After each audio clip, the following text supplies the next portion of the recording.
Hey. Hey everyone, welcome Hey. to episode 3 What's up?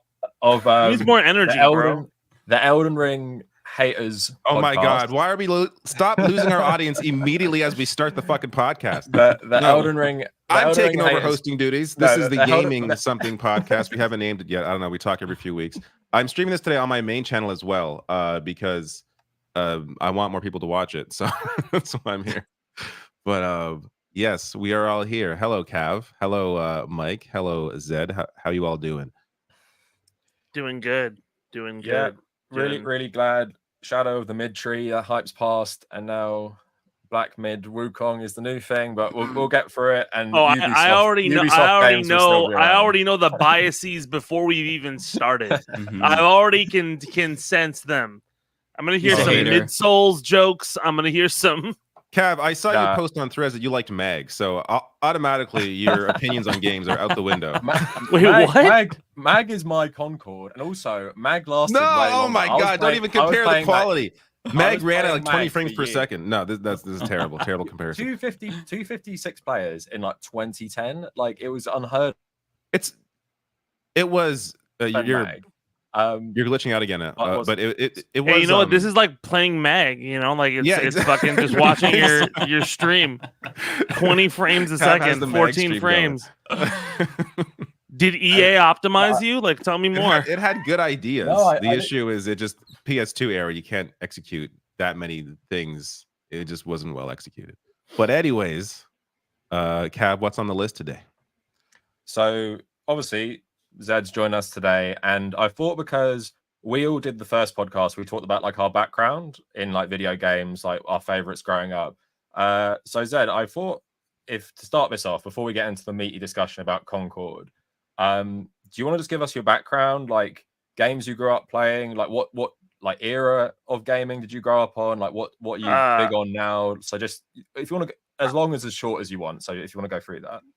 For sure. I mean, I grew up like first off, Sega kid, got a Sega Genesis when I was a kid, and was very much so doubling and tripling down. So everybody got an N64, and I got a Sega Saturn, which was a mistake.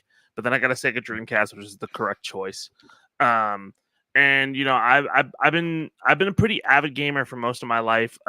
In 2009 or around 2010, I got really into fighting games.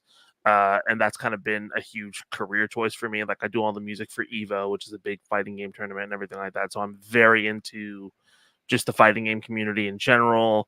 I played Street Fighter 6 quite a bit. I tried to play competitively for a while. Not Street Fighter 6, but other Street Fighter games. So yeah, I'm very into that. Doing stuff for a couple big. I was in. If you ever played Mortal Kombat 1, I'm the rapper at the end of Mortal Kombat 1, rapping. So I've done a bunch of like I'm very into gaming. I follow a lot of news about developers, and I have a lot of opinions on Concord and everything like that. Do you? Right As someone now, who hasn't played the game, which is most people. Yeah, a lot of people that ever played Concord have a lot of thoughts about Concord. Let me tell you, I fucking put 35 hours into Concord. Did you really? You'd be surprised about my thoughts. It's amazing. I loved it, and now it's dead. You'd be surprised at how. First, you'd be surprised at what my thoughts are. But I think overall, my feelings about we'll get into that. But like, yeah, I'm a pretty big avid gamer. I've been playing Black Myth Wukong, you fucking troll, and Shadow of the Earth quite a bit. I picked up I got into like a first person shooter phase recently, and I've just been trying to go back into Doom Eternal again and play a little bit of like Modern Warfare and all these other kind of things that I kind of missed because all of this is just so all consuming a little bit. But yeah, I mean, like I'm anything that has like a really good enriching like kind of experience, I'm always in, or anything that's very competitive, I can get into as long as it doesn't require like 3,000 hours at jump to get into, if that makes sense.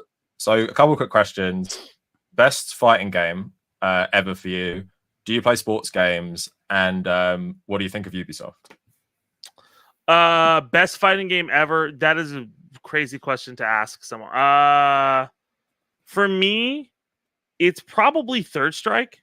Street Fighter 3 Third Strike, because, and I think it's like this last Evo solidified it, because it's one of those games.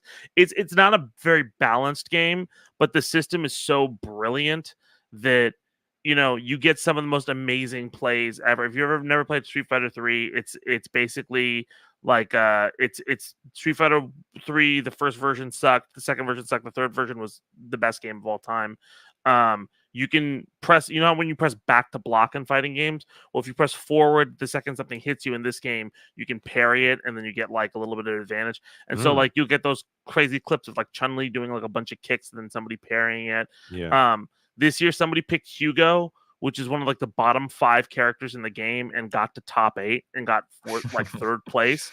And it was fucking crazy. Like he was doing the splits on stage. He was fucking, it's one of the, like, if you have time right now, go look up the finals for Street Fighter 3 at EVO this year. It's one of the, it was like a religious experience watching that thing, man. It was incredible. But Third Strike, awesome. I don't like Ubisoft.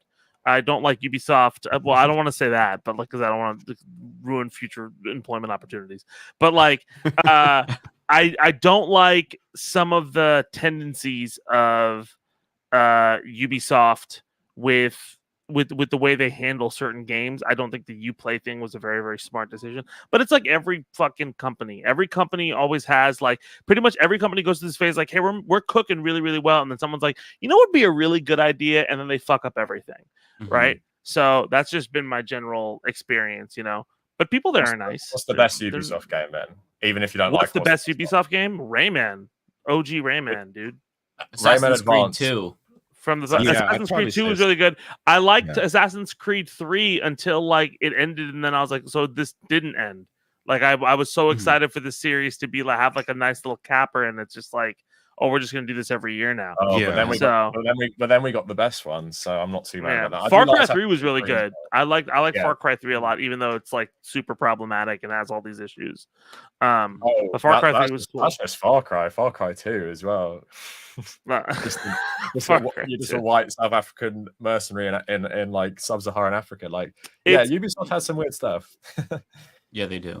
Definitely. If you're trying to be like I think in gaming in general, anything before I think the year 2014, you're gonna run into something that's pretty fucked up like midway through the gaming experience, right? I might talk about this, but I played Splinter Cell Blacklist 2013. And I have a lot of issues with its depictions of just Muslims in general. It's really bad. Currently the like I'm running through Modern Warfare 2, and like there's like just the depiction of Muslims. Like this is still wildly like a little bit Islamophobic. And then not only that, like first off, you think that's bad. First off, if you pick up a Sonic the Hedgehog game circa 2006, you get bestiality. So you're not like nothing is safe. Okay? Yeah. like you kiss that princess. Yeah, kiss that princess. These damn woke games nowadays, you can't even do bestiality anymore. God. Yeah. Where's Sonic sticking his tongue down a human woman's throat? Yeah, I forgot about that. Before we move on, then he's the one performing the bestiality, not the other way around. Then that's right. I don't even know if it was consensual, which opens up a whole other can of worms. You know, but no. So Sonic kissed her to wake her up. It's like Sleeping Beauty, isn't that the plot? Yeah, but Sleeping Beauty is weirdly rapey though. Like no one's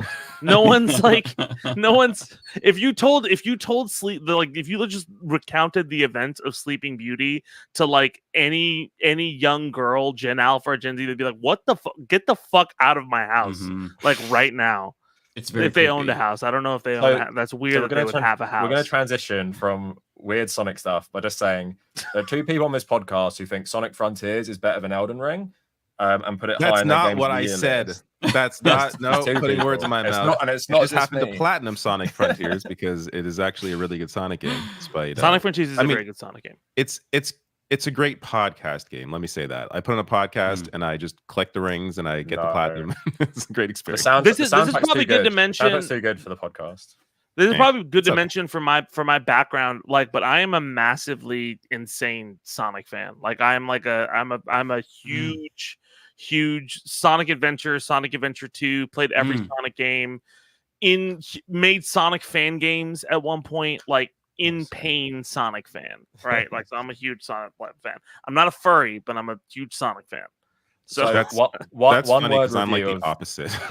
think mad Sonic hater. I really don't like Sonic except for Sonic Frontiers. I just never the platforming never clicked. Like to me, it's like a speed run game. It's not really a platforming game. It's like you know, 3D ones, like for sure. go back to the 2D ones. Try to slow platform through. I think it's like level 2. It's like a pain in the ass. Like this is not fun. Like I disagree. I think the original games like are really really good platformers. I think Sonic Adventure 1 is a really good game. Sonic Adventure 2 is a good, like certain parts of it are very very good and certain parts of it are fairly mid. And then like it's just a bunch of shit. Then you get to Generations. There's a lot of shit too. Yeah. What about Shadow the Hedgehog? In one word, how would you describe Shadow the Hedgehog? The character or the game? No, the game. In one word. It's fucking terrible. What the fuck do you think, bro? Like, what are you? It has guns. I loved it as a kid. That's 2 years before human. Like, do you understand? Like, that was at a time where Gears of War was happening, and when that was announced, like, oh, by the way, Shadow's coming out, and he has a gun. And then, like, the year before, they were like, you know how fast Sonic is? He's faster than the speed of sound. Then I'm like, then why the fuck does someone need a gun if you're faster than the speed of sound? Like, what? Yeah. It was a good time for me as a kid. But let's move on now to Concord. So David, I've done something fun. Before we get your review, I went onto your comment section of both your videos on it, and I grabbed some. Oh my god, the comments are hilarious because people think this game didn't succeed because of pronouns. No, you fucking idiots. Oh no. Wait, seriously? Yeah. Yes. There's this whole exactly. You weren't even aware of it, but there was this hate mod in a small corner of the internet that thought they took down Concord because they complained about DEI. Oh my no, that God. nothing to fucking do with anything. Idiots. Can I just say real quick, because I have nothing to add to the Concord situation because I didn't play it. But when I saw the news that it was getting pulled, my first thought was, "Oh my God, David is going to be so upset," because I know how much you were pulling for this game. You know what I mean? Yeah, I was literally sitting on the toilet looking at my phone. I was like, "Oh my God, no!" David, you have many unique qualities amongst all my friends. One of them is liking Concord. So I just want to let because I actually fucking played the game. Because I actually played the game. The issue is people didn't play the game. That like, oh, okay. Let me. Yeah, I'm gonna repeat, David. I bought a Sega Saturn, so like, listen, I know the pain. So let's start with some of the comments, and then David can give his review. So I want to do David's review. I want to give my quick review because I played the beta, and then we can just have a general conversation about all of it. So this is after you got new comments, David. I don't know if you've seen. I know. I've been seeing them. Yeah, you and the other 5 players must be devastated. This trash should have never been released. Sony's paid actor. Sony's paid actor. They saying about you. This age like milk. Man's in a fight for his life against reality. What? I love how David is a Sony shill and a DNC shill now. Like the comments are objectively hilarious. The issue that I have is anybody now dancing on the grave of the game. We were talking about people that pour their life into a game for like for 5+ years. It's actually like it's polished. It's fun. Yet there are issues with marketing. You could maybe mention issues like with it couldn't differentiate like visually. I don't think it differentiated very well. But enormous issues with those, yeah. But it's a solid, well playing game. And these people, like, imagine pouring 5 or more years of your life into something, and it lasts for 2 weeks and it's dead. Like, games development is a fucking disaster for workers. Like, it's just terrible. And it's unclear if they're going to make it. If they're really going to try and make it free to play, I hope they do. I wanted to come back because I had a blast playing it. But it's something that where they could just cut and run. Like Sony may just be like, we're going to move on from this. And the game is like so many games release broken, like and it takes time to fix them. Wasn't Fortnite released as like a PvE game, and like it took like 2 years to find like an audience? It was released as a PvE game, but they had the battle royale thing just as a side thing because PUBG was doing so well, and then that blew the fuck up, and it took over what PUBG, which was pretty buggy at the time. Yeah, it's like so many games get like an opportunity to fix themselves and improve and grow an audience. Concord didn't get that. And Concord was separating itself from that. Concord was actually a finished product. Like, it wasn't buggy. It ran perfectly. I'd never had issues. Even finding a match until a Monday morning. Like, I'd been playing sporadically, like in the morning sometime, at night sometime. Monday morning I had a hard time finding a match, and it was like once the issue with the PvP game is you need an audience to play it in order to for the game to exist, right? So if the audience simply isn't playing the game, if no one's playing the game, it's a problem. So, but it released in a finished state. Very few online games release in a perfectly finished state, and this game did, and it's actually fun, and it is different. People say, "Oh, it didn't," it's like everything else. Then you didn't fucking play the game. It plays it's paced more like Halo mixed with like Heroes. It's more of an arena shooter than an Overwatch, but it has elements of Overwatch. Like there are elements of various games, of course, like all games are, but it stood out in its own way. There's no, believe me, I've played every free to play game imaginable, every shooter imaginable. Even since this announcement, I re-downloaded Apex Legends, I re-downloaded Overwatch 2 just to see, do these feel at all like Concord? Can I get into something else? And they don't. I might jump back into Overwatch 2 because I loved Overwatch 1. 2 turned me off when it went free to play, but it doesn't seem as bad in terms of the UI as some of the other free to play games, so I may be willing to give more of a chance. I'm not trying to be rude, but you're talking about the same game. You're saying Overwatch 2 and Overwatch 1. It's the same fucking game.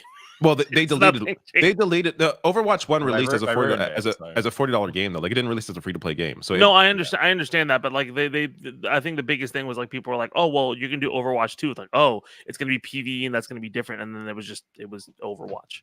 Yeah, yeah. But it like by the time that came out, I don't know, it kind of felt a bit stale. So maybe because I haven't played it for a while, I'm enjoying it more than I did when it first came out. But the fact that anyway, just a tangent. The fact that they deleted Overwatch 1 like completely and just it's Overwatch 2 only now. I think that's insane. Just as insane as pulling a game 2 weeks after launch, giving it no chance to actually succeed. And this is really so. Before we even get to my thoughts in the game, which I think are clear, I think it's awesome. The issue with the launch is 100% on Sony. The way they announced it, when they announced the game with the CG trailer, that, let's be honest, everyone was saying it kind of felt a little like Guardians of the Galaxy, but just kind of stale. Like I'm a little over that quippy dialogue. It just doesn't do anything for me. When I saw that CG trailer, I had zero interest in the game. When the beta hit, I almost didn't download it. I'm like, you know what? I'm curious. I got nothing to play right now. I mean, to be fair, I have a lot to play, but I was curious to see. You know what? I've been looking for a shooter to kind of fill this void that Overwatch 1 left for me. I want to see if this is fun. I played a few matches. I'm like, oh my god, this is actually a lot of fun, and I kept playing it. I think after like 3 matches in the beta, I pre-ordered the game, and I was like, I'm definitely in. Like the story stuff, whatever. Though to be fair, once the game released and they had this. It's called the Galactic Guide. It's this it's a page where it's like a big star system, and you can kind of glide around and look at different planets and different pathways, and there's various stories explaining like the background to the game. There is a lot of lore, and a lot of it's really interesting. It's just the fact that it's all text that it's not a good way to convey to most people who don't want to read a whole book on a television what who these characters are, what the story is. But just a quick overview of what the story is, because that part is interesting. There was this event happened that separated this part of the galaxy from everybody else, and that's where this game takes place. It's called like the Tempest, is like kind of like where the division is, where the explosion was. So these people are sort of like they're off in space in their own thing, separated from the rest of the universe, and they're trying to figure out like what's going on. And a lot of it's around free gunners and anyways, there's more to it, but no, because it takes elements, aspects from like salt is a big element as well, and the fight over that, which is a common theme throughout a lot of sort of sci-fi and stories generally. Like there's battles over resources and that kind of thing, but there was a good set of lore there that seemed interesting and worth developing upon. The issue is with the vignettes were sort of like these fly on a wall things of like these one-off conversations, as opposed to explaining, first laying the groundwork, who these characters are, why should we care about them, and then developing a story on top of that. All three or 4 vignettes that came out were just sort of like these people having conversation about whatever. They're having a conversation about whatever. Like it didn't explain anything. It's like you had to actually read the Galactic Guide to understand what was going on in the vignettes. And it was just, in terms of telling a story, I don't think it was effective. it's a multiplayer only shooter. So a lot of people jumping into that do not care about the story.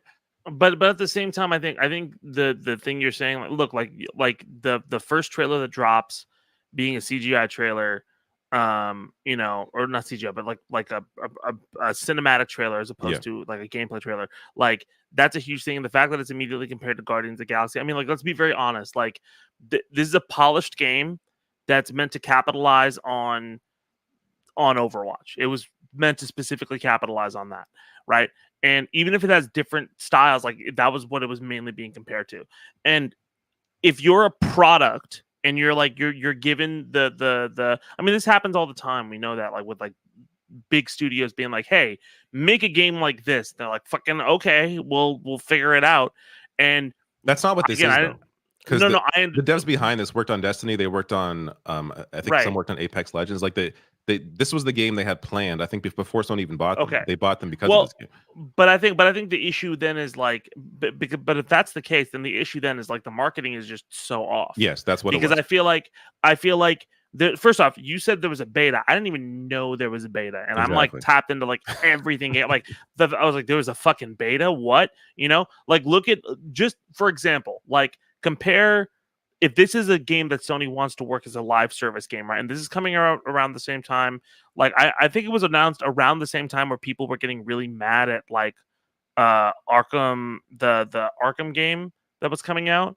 The Suicide Squad. Yeah. It was around the same time, and people were like very, very nervous about those kind of things happening.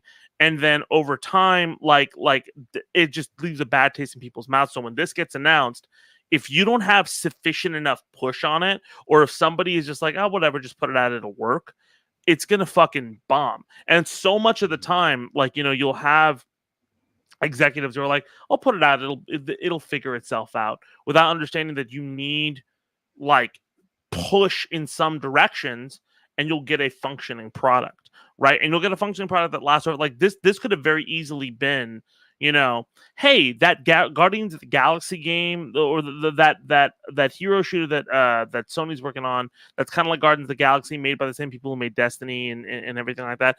It's actually really fucking good, and you should go try it out. But I didn't see like a shit ton of articles about that. The first articles I saw were actually not a lot of people are playing it. That was right. Do you want to say that? Do you want to say that, David? Dominated. I got to say, understand why that dominated the conversation. YouTube algorithm pushes this idea of like Steam numbers make up like 75% of what fucking YouTube gamers talk about. Like it is wild to me how much Steam concurrents take up the conversation around video games. How about talk about the fucking game? Like so many conversations I saw about this game for people that actually played it.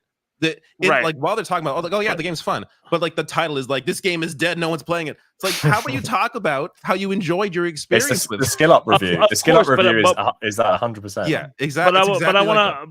But I want to push back on that, because like honestly, like, yeah, 100% that's true. Like there's a way too much focus on Steam numbers versus everything else. But as somebody who is like loved the game and been part of a giant community with some really shit Steam numbers for like 5 years, something that I do know very well is that like if you don't, like, you know, that's going to be the conversation. You're Sony, like, you know, that's going to be the conversation when it jumps out. So you should have a willingness to make sure, like, because very easily, like before a game comes out, you have the embargo lift, right? You have time for reviews to really like push out. So they very easily could have planned like, hey, we're gonna have a like the beta, or like specifically reviewers can be a part of this for a certain amount of time, and they make that like embargo like a big thing. Like, hey, we're gonna lift this embargo this day.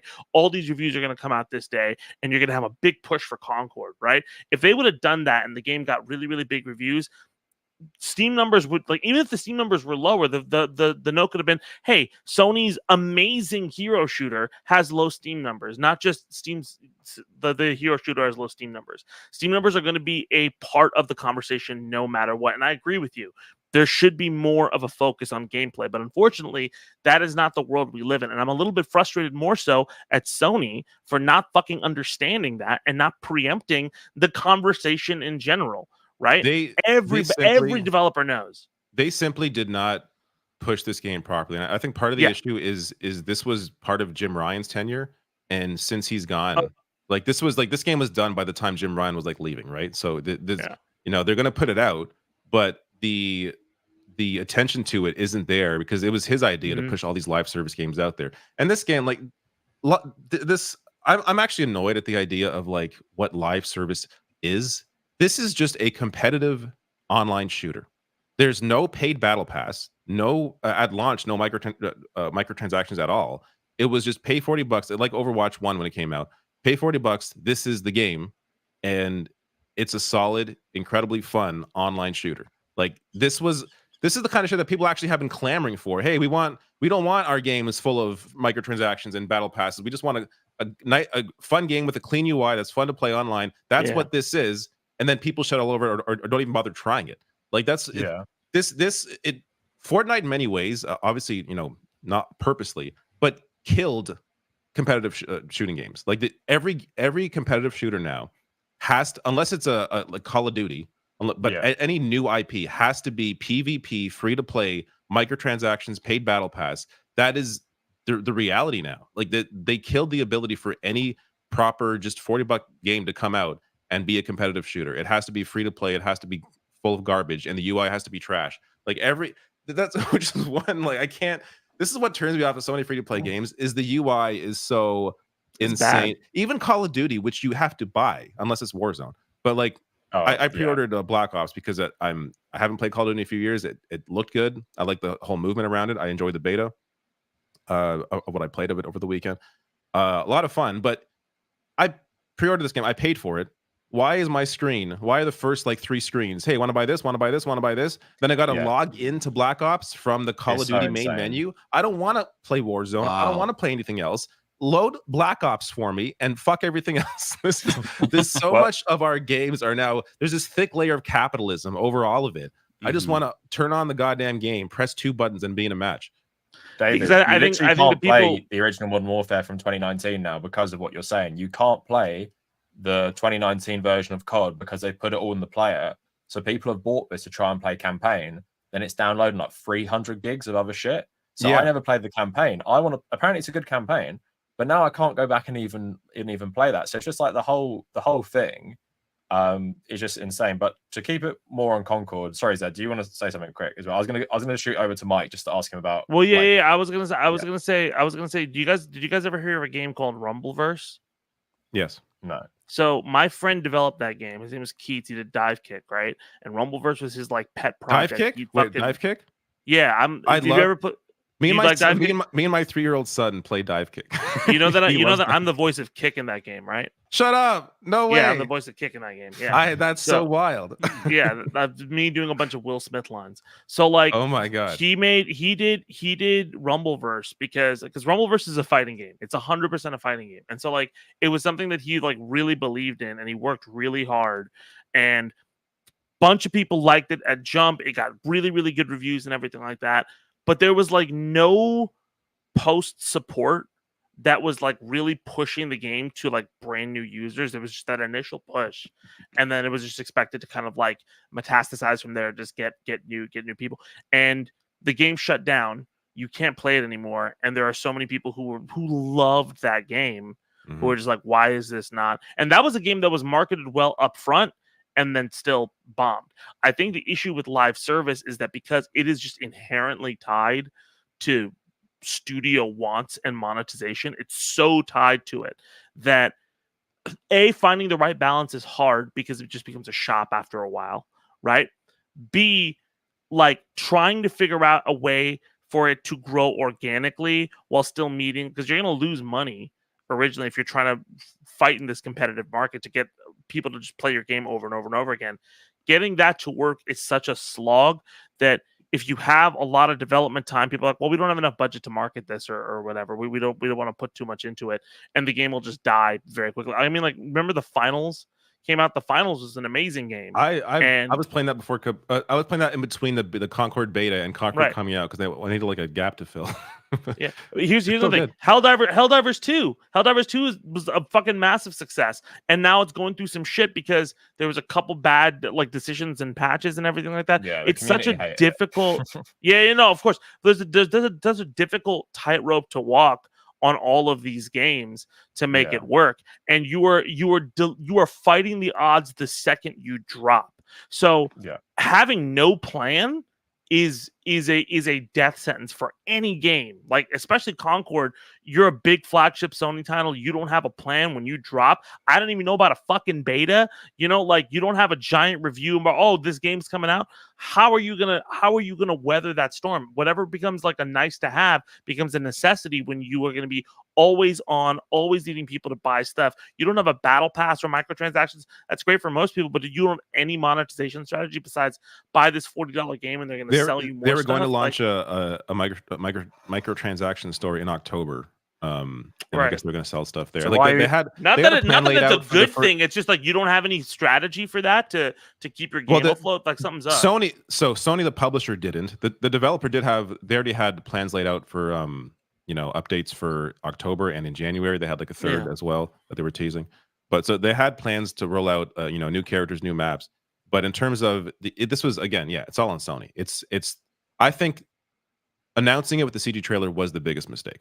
They should have announced it. There was a gameplay explainer that came out like a week before the game came out. They should have launched the announcement with that, because that explains what the game actually is, why it's fun. And then talk about the story stuff, but don't lean on that. When the game itself is what is the draw. Yeah. Well, I was just gonna, because Mike obviously not interested at all, so I want to give my thoughts on it as someone who did play it as well. But Mike, I don't want to keep out the conversation. I also just woke up, so don't take my attempt to kind of come back to consciousness as a disinterest. I want an unfiltered monologue for Black Mid when we get to it. But just before I give my thoughts and talk about what they've been talking about. So for Concord, I'm just assuming for you, no chance in hell you'd even touch this. Even if it was meant to be good, it just feels like for someone like you, there's nothing David could have said to make you ever even play this. So is it just like hero shooters aren't for you? Like the aesthetics just, very cartoony? Like what is it? Or you just I'm just not from slot games? No, I'm not a big fan of shooters. I used to really be into them, but I'm just not. And especially if they're online shooters, I'm extra not into them, just because it really takes a lot of time to get good, to compete against people. And I feel like I don't know. I enjoy single player campaigns, like some of the Call of Duties, even Battlefield 3. Like I played through those and I really like them. But the online component, to me, I feel like you really have to play a lot to get good. In general, competitive online games just aren't my cup of tea. So it's not necessarily anything against Concord if it had like maybe a story that might draw me in a single player campaign. But since it didn't, it just wasn't really something that I was interested in. What was the last online shooter you played though? Because like skill-based matchmaking, I think has helped make shooters more accessible, because it's now like when you log into Call of Duty, I don't know if that's necessarily if it works. Right? Like it purposely matches you with someone at your skill level. If it works, say, The Last of Us Online, like the first one that came out on PS3, that was the last time I played online. That was really good. And I enjoyed it, but even having felt pretty confident after playing the single player campaign, it just didn't really appeal to me to play online a lot. It's just never really been my thing. And speaking of live service, that was dropped. The new factions was dropped, and Sony really that is really something special. Like people still play Last of Us 1 factions because it's so unique. And then I would have take all the money for Marathon, Concord, should have just stuck that, give Bungie, like make them work on the Last of Us multiplayer, revive that, because that's a moneymaker. The season 2 is coming out next year. Like that's what it does, like blows my mind. But also I want to give like my little take, David, just as someone who does like shooters a lot more than Mike on Concord. So I literally only played it because I felt like bad that I wasn't giving it attention and you were recommending it so much. So I was about to like do something else. I was like, all right, I need to play this so me and David can talk about it, because I feel bad if I just ignore it. So I downloaded the beta, and the thing is, I love shooters. I don't love hero shooters, that sort of arena-based multiplayer. So like you were saying, story, but that's the weird thing. Those animated cartoons I sent you, they were so much better than the actual story in the game. I don't know if people realize there is animated stuff, like maybe I wouldn't call it Edge Runner style, but it's like kind of in that trend of like cool animated shorts about the game. And I got so much more out of just watching a couple of them than I did from anything in the beta, like cutscenes and stuff, like you're saying. Yeah. So that's a massive fumble there. In terms of the actual gameplay, I know you didn't get to talk about it too much because we were talking about all the drama around it. I actually really like how each class kind of represents kind of like a different first-person shooter. So I played the soldier. He reminded me of a character from Killzone or something, or just like Call of Duty. It's like look down your sights, have grenades. I really liked the massive like woman with the chain gun who's sadly been on all the racist thumbnails saying like, I know. They're going after her, of course. Yeah, but not so much about her design, but the gameplay is cool of just like having these characters who have all these different abilities. Like that's the medic kind of. So you have like the healing abilities, and then the actual proper medic is pretty good offensively. So I liked all this stuff. I liked the gameplay. I wasn't so big on the maps, to be honest. I didn't think they're that good. I think they're pretty bland and too much open space. So I know you're meant to like use the cover systems and like one person can create the cover and stuff. Yeah, but just for me, it was a bit more like you'd run around a corner, have such a big open space, 2 people, 2-on-1, you're done for basically. There's no way you can really maneuver yourself out of that with most of the classes. So I thought it was very good. My main problem, of course, with everyone, the aesthetic, like I think nowadays, have you guys seen Ghost Runner and Ghost Runner 2? It's like this cyberpunk free running game. Yeah. And I know cyberpunk is being a bit overdone now, but every cyberpunk game, there was a new one that came out, it's called like Neo Berlin something.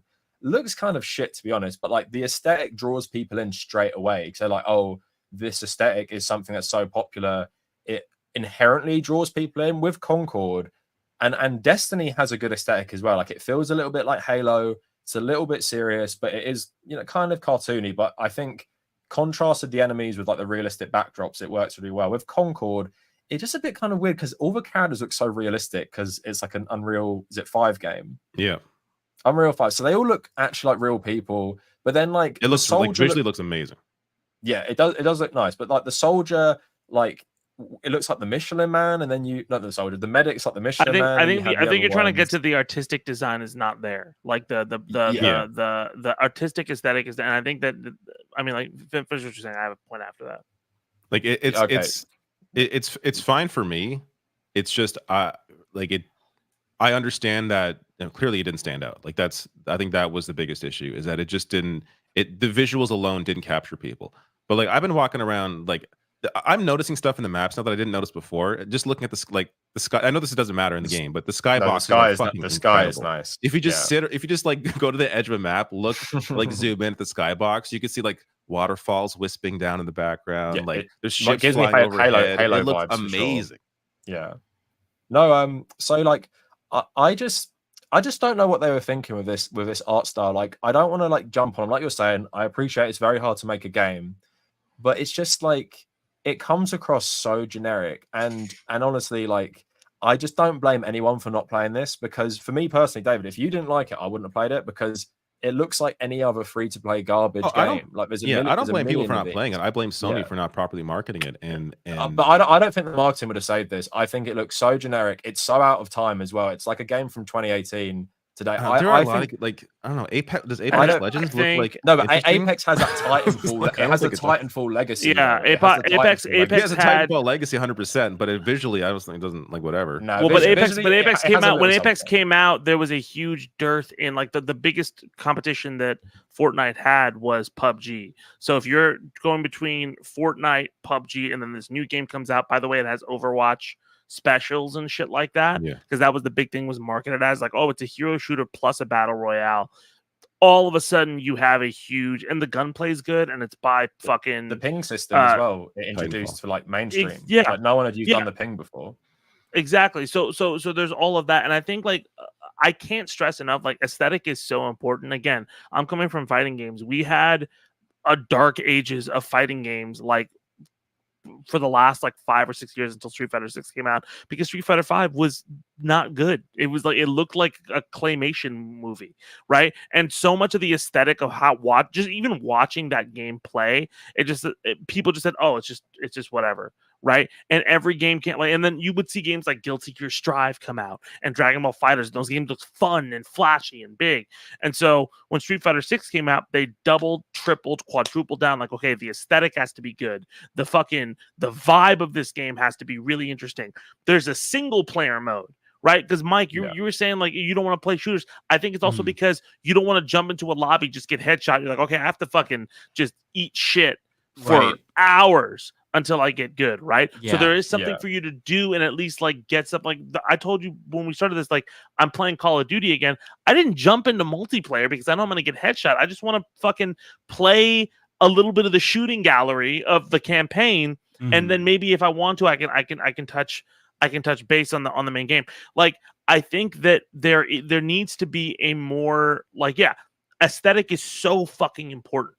And we like to say that a game can have like a really nice coat of paint and it can be shitty gameplay wise. Sure, but those games sell. And a lot of those games that have a really nice coat of paint eventually get fixed, right? Like Cyberpunk 2077, which looked like shit, but it had like a really nice aesthetic. It had really cool ideas, and then they fixed it, and now Phantom Liberty was this big fucking amazing thing. It's Right? it's just wild to me that like you're right, like that a game that looks good but plays like shit can be saved, but a game that plays great and isn't visually Yeah. appealing can't be saved. Like it's just But I think the quality like sometimes it shouldn't be underneath that is way for games, important. but it unfortunately is. Yeah. Yeah. So I mean, just I was gonna just sorry, you go, Zed, and then I'll finish my thoughts. And then should we? We'll yeah, just throw it over adding to on to that, Black Myth afterwards. multiverses. Like multiverses was a game with all of the right ideas, and it's bombing right now because the game plays like kind of squishy, right? It doesn't play Yeah. like Smash Brothers, and like it had a really great aesthetic, but the aesthetic has dropped significantly because the market has changed significantly, right? I think the other part of this is that the game probably came out at a time where look, people were releasing Overwatch clones like 2 or 3 years ago. And now what they're releasing now is very, very different. Like, even Deadlock is a little bit different than I think it's a MOBA. It's kind of like it's a a MOBA. MOBA. Yeah. So like that's significantly different. Also, why would Valve want it? They already did Team Fortress 2. You don't need to. You're good, Valve. Like so, like there needs to be. I think like the game was probably in development for quite a while. Came out and it came out at a time where people are not immediately interested in that kind of a shooter like currently, right? That doesn't mean it can't work, and that doesn't mean that marketing couldn't make up for some of the issues. But I think it looks kind of generic, and the fact that Cav is saying like he wouldn't have played it because if you didn't like it, I think says a massive amount about where the miscalculation is, and it's unfortunate because all those people worked really, really hard on this game, trying to be like, if we make the gameplay just a little bit better, if we do this, it's going to be a lot better. We can't, all the visual assets are locked. We can't fucking just do giant changes, but hopefully the gameplay will carry it through, and they don't have any push behind them. I mean, you're pretty much just walking the fucking plank at that point. I mean, right? even I said I wouldn't have tried it off the CG trailer. I tried it because I was just curious. I was like morbidly curious of what this game was. And because you play fucking everything as well. Like you're not the one person who plays literally anything and everything. Yeah, and I play everything.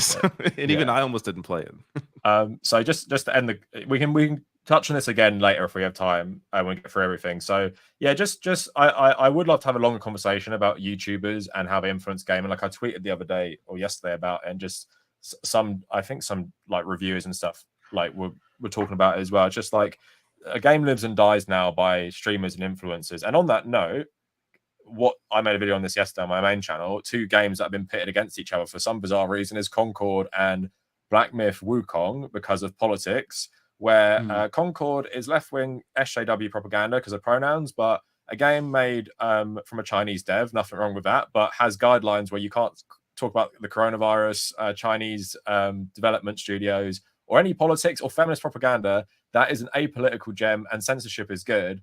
But that's kind of us all in the background of this discussion. So Zed and Mike, you both play this, and Mike, I want a massive, like, unfiltered. You don't even stop because you've just been sitting there listening to us talk about shooters. So I'll help you structure it. So to people watching, like, there's a lot of misinformation. Like, what actually is this game? People all thought it was like a Dark Souls clone. To me, it looks like Cuphead in terms of it looks like a boss rush game. And then please also talk about the story. Is there like political themes in this? Is it an apolitical gem for the gamers, or is there something deeper? And like if you can notice anything different, like is there a difference with like a Chinese studio making something? Like, does it feel any different? And Zed as well, same questions for you. But let's start with Mike. So just like and just compare it to what you've been playing recently, because I know you've been on Neo 2 and Elden Ring as well. So yeah, just everything you want to say, but I think answering like what is this game, I think would be helpful for the people watching. Yeah, so there is a lot of misinformation about the game. Some people say it's not a Souls-like. I would argue it is a Souls-like. It is exactly like Souls games. The one difference is that it's more accessible because there's no penalty for death. So you don't lose any souls, or in this game, it's will. But I mean, there's not bonfires, but there's points where you can burn incense. Incense. Is that the word? I'm blanking on it. Sorry, still waking. Incense. Yeah, It's incense. Yeah. Yeah. But yeah, it's more of a boss rush game. There's not a lot of like in between, but there is, and there's some. It was kind of pitched in reviews as a more linear experience, and that's true because you go chapter to chapter. But the chapters are massive. Like the worlds are huge. There's some weird elements about this. Like there's a lot of like invisible walls. So you think you might want to climb a mountain, and it's like, oh no, you can't. There's an invisible wall. But the story itself is just Journey to the West. So if you know anything about that, it's Chinese culture, Chinese lore. It's beautiful. In the second chapter, there's like this headless guy that sings to you, and as he's serenading you, Yeah, I've seen that. he's singing in Chinese. It's beautiful. Love it so much. So it's a pretty game. It's super fun. I think that if you like a Souls game, you're gonna like this. If you like God of War, you might like this. That opening sequence is very God of War-y to me. And a lot of the special abilities remind me of God of War. But I think for all intents and purposes, this is a pretty standard Souls game. It deviates in the fact that it's like more accessible, but it's super fun. I've been really enjoying it. I'm on chapter 3. I think there's like 6 chapters. And the bosses are pretty easy. I don't think it would be easy for somebody who's like not accustomed to Soulsborne type games. But like in terms of just trying to compare them, comparing this to Neo 2, Neo 2 clapped my fucking cheeks. I mean, fuck that game. I mean, and there's just not really. It's like Ninja Gaiden developers too, which is like it is, fucking, it's which Team is Ninja. so much harder. Yeah, and there's no really see the way that I play like Souls games is I like to grind, so that way I kind of play on easy mode in a sense, right? Like I farm a bunch of shit, and then when I get to the boss, I'm caked up. But with Neo, you can't really do that. It's not very efficient to grind because you end up getting a lot more Amrita, which is the currency to level up, just playing the game. So you don't really have an incentive to grind, even though I try, because that's like what I try to do. But like comparing that, coming off of Neo 2 to Black Myth Wukong, it's like night and day. It's so much easier. So like if you don't like Souls games, you're probably not going to like this. But if you like the gameplay of Souls games and you like the combat and you like a little bit of a challenge, then this might be for you if Souls games turned you off because of the difficulty. It's still challenging, to be clear, but not having a penalty for death, I think, makes a pretty huge difference. Have you played the Jedi games? Just because you said it was like God of War. Oh, yeah, I played the first Jedi game. I really, really enjoyed that. Is it like that in any way? Because that's obviously like Souls inspired. It's hard if you want it to be, but it's more like the combat is not just. It feels more fluid, and it's more like this is the way you're going to play, not like any freedom to like customize your play style or anything like that. Yeah, I think it's more along those lines. I will say the game there's certainly a difficulty, but this game gives you a lot of tools to help you out. Like you have different spells, you can immobilize the enemy, including bosses where they freeze for a few seconds. You can I forgot what the name of the ability is, but you can have multiple versions of yourself, wailing on the enemy at the same time. Yeah. You have a fire spell that gives you your own separate health bar. So there's a lot more tools to help you out. So that way, if you're kind of one of these players that doesn't want to take the time to learn the moves of the boss and you just want to spam and get super greedy, this game kind of allows you to do that. You don't have to be as careful. But yeah, I'd say, it's different than Jedi Fallen Survivor or the Fallen Order is what I'm thinking of. But in it's Soulsy in a different way, but it's kind of hard to explain because I definitely think it's in the genre of Souls. Like if you go to Steam, it says for players who like Elden Ring and Sekiro, which makes sense, right? I think, I'm curious to know Zed's thoughts. I disagree on the fact that it's a Souls-like. I think it's God of War. Like I'm 99% sure it's God of War because honestly, I think that's like fair. what you described about so pretty much since God of War 2018, right? Or 2016, I think it was, right? 2018. 2018. Yeah. Yeah. Since God of War 2018, like that's been the God of War. Like you don't lose your shit when you die, right? You have checkpoints, right? You upgrade your stuff through a pause menu, right?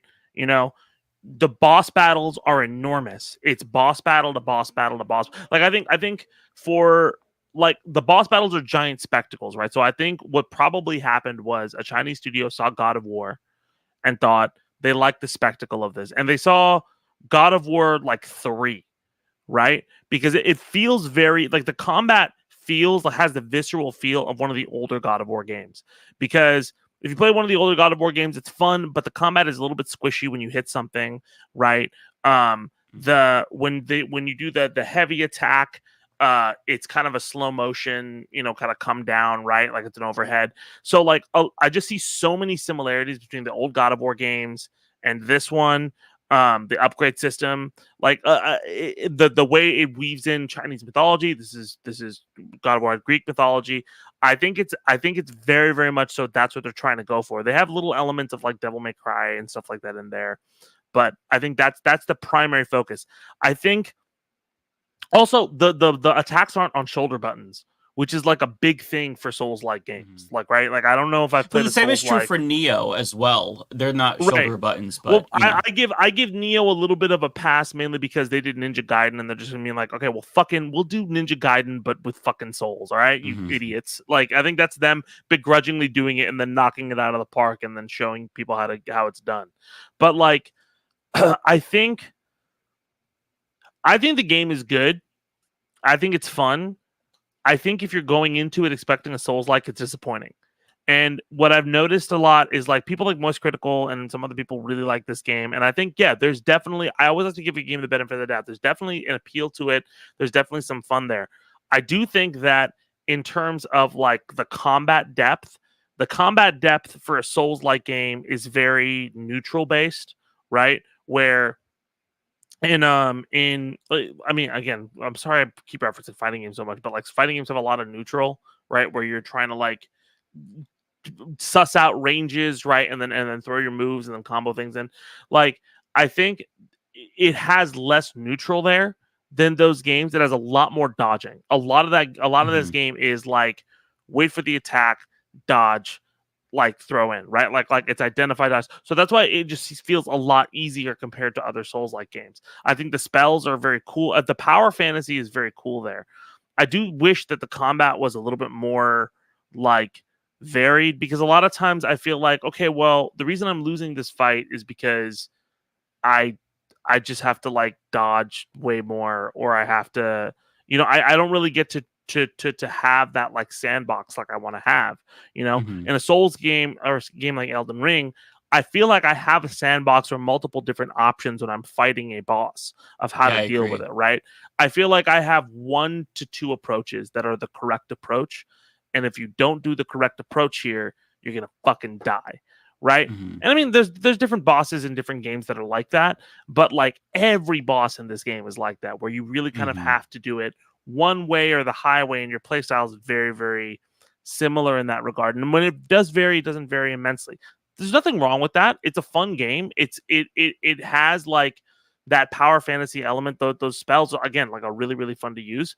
But I just wish it was more varied. And like the biggest barometer I have is I have a friend named Li Joe who fucking loves Souls games, and he played this game for about an hour and just immediately returned. He's like, I'm not feeling this, right? Because the combat just wasn't suited. Yeah, I don't think the combat is not as tight as a Souls game for sure. But to be fair, they've had so many different games to iterate on and improve. So it's like comparing, a really refined product that took time to get better to this studio was like a mobile game developer. So for me, for this being like their first try at like a AAA type game, it was really impressive. To your point though about it not being a Souls game and with the combat combat really trying to get you to play in a certain way. I think that to me is why it felt so much like a Souls game, because the way that you have to approach the bosses in this game is how I typically approach bosses in other Souls games. I always play as a dex build or a quality build, so I'm always dodging. I don't use shields as much. So to me, it felt right at home. But I think that there's something to your point about it being a lot like God of War. Like, as I said, it really felt God of War in the beginning, especially with that opening sequence. It reminded me of the first fight in God of War. So I think it's a little bit of a blend of the two of them, right? Where it's God of War, it's a little bit of Souls. I think that the combat is super fun. It doesn't feel as refined and tight as it needs to be, but a great start. And I could see this being really, really good if they chose to do like additional games in this genre. I think for their first try, they did great. They didn't nail it, but it's still super, super impressive. Wait, real quick. I had a question, Mike. Mike, did you have some weird feeling about the dodge timing on this game?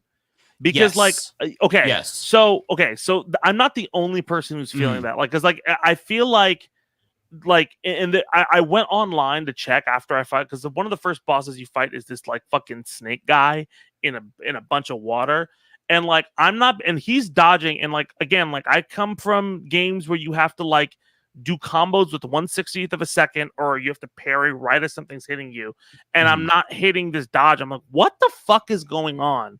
I'm not hitting this dodge. And I think one of two things are happening in this game, which I think is a little bit fucked up. Which is, one, I think there's a little bit of lag. I think so too. On the like, even on the attack, there's just a little bit of input delay. I've noticed which that, is hard. But also, I think the game has moments where it slows down like a frame or two for effect, and that changes the timing of everything because it doesn't store inputs. So like, you'll dodge correctly and then get it, because I thought it was like, it can't, like, is it me? So then I started to try to dodge like 1 or 2 seconds ahead, right?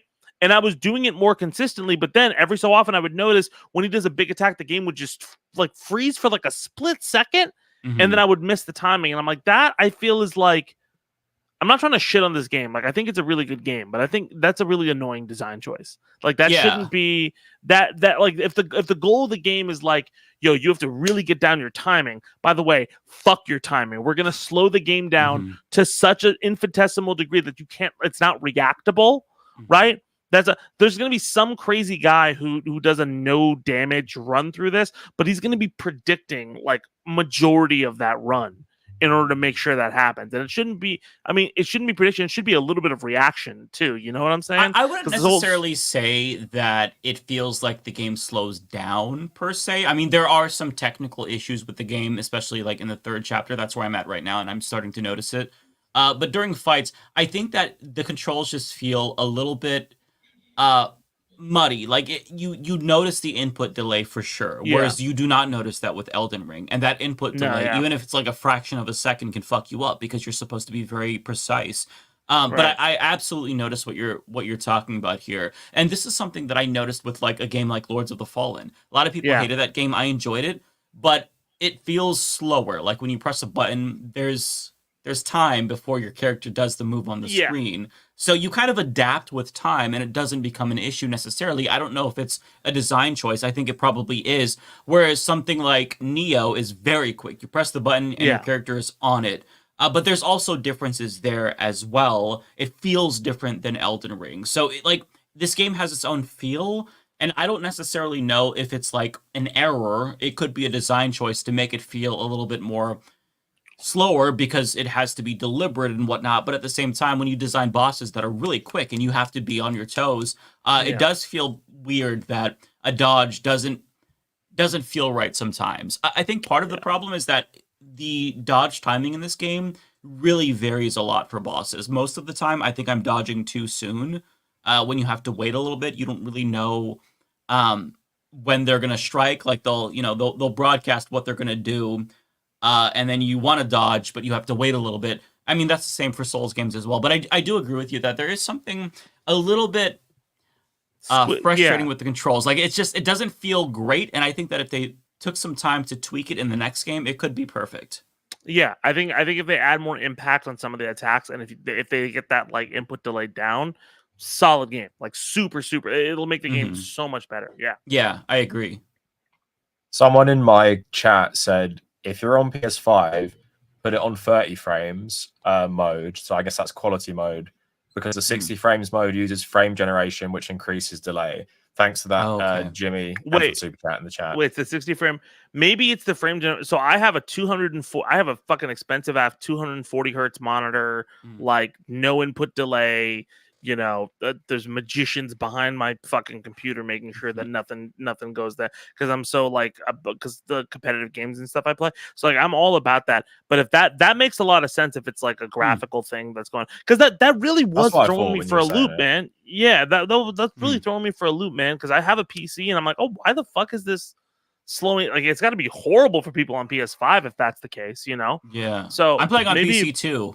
I'm playing on PC Yeah. too. I haven't looked at that. I should probably try to look at that because that might make me feel better as well Yeah. with the feel. Because I'm with you, Zed. Like there's something about the controls that don't feel as refined. Then again, Snappy. I feel like we've been like just coming off of Shadow of the Erdtree. We've kind of been spoiled, but like the best of the best. I mean, this is the creme de la creme, obviously. So like Yeah. everything just feels well, amazing. Shadow of the And even- Erdtree and Neo, which is like those two studios are just known for basically like yeah. super hyper fast. David, Cav, did you guys ever play Ninja Gaiden? Yeah, the original. Ninja Gaiden. I've always sucked at those games though. Like I've always bounced off them. Totally. Like I try to get into them. I'm not good. I wasn't great for a while, but like the reason I like Ninja Gaiden 1 and 2 is just because it feels so good when you press square and you just cut into something. Like it's like, oh, Yeah. I'm right there. It's immediate. Yeah. It's instant, right? And I mean, like for the impact feels good, the sound feels good, like everything is there. And I feel like, yeah, like From Software, the Armored Core 2 and all these other games nails that. Team Ninja nails that. Capcom sometimes nails that. I don't know if these developers have nailed it yet. When they nail it, I think you're gonna get like a really, really good product. As long as you don't talk about feminist propaganda. If you if you mention anything about Gloria Steinem, get the fuck out of here. All right? They're coming Okay? for you. No Steinem in Black Myth Wukong. Yeah. Yeah. Before we change topics to, I'm sure Kaz will talk about Star Wars Outlaws. While we were recording, my collector's item arrived. Oh. Damn. Worth a lot in like 2 I'm years. keeping this solid in the baby wound. sealed. It's not going to be opened. It's going to be on my shelf for decades. I'll have a story to tell about my favorite game that I never got to play. 30 years last 2 later, weeks. your kid's gonna go, Dad, what is this? It's like, oh, son, you don't even know. Let about me it." tell you about Concord. Hey, listen, here's the thing. Maybe in a couple of years, you can sell that on eBay for like, 10 grand. Because look at the way that people are trying. What is that game I from ain't last year? selling The Day shit. After? People wanted that game Right. after it was dead. Oh yeah. Yeah. I mean, That was the digital online only, market. though, for wasn't games- Fuck. It was, Why didn't yeah. we talk about Anthem? Because Anthem had the same issue, didn't it? In terms Yeah, of Anthem, what? Isn't Anthem Anthem was still successful though. Anthem's still I up, think it is made what Anthem made I've money heard. as well, and you can buy It's it. still You can buy running, it. isn't it? Wait, Yeah, you can no, buy but it. It's £3 Anthem's on the Xbox offline, isn't it? I think it's still running. I don't think so. Oh, really? Mm. I think someone said Anthem was the 15th best-selling game of that year. Was the top-selling game Oh. in the month it came out. Yeah, that Because game was they're saying- hyped up Oh, for that's so true. long. It They're was saying impossible for that to not Concord sell well. comparison. in Mike, terms of, what is like, that picture with your Freestyle. microphone off, bro? You got what is Carrie that Lake. picture, bro? That's his mom, What the Carrie fuck? Lake. Have you heard of her?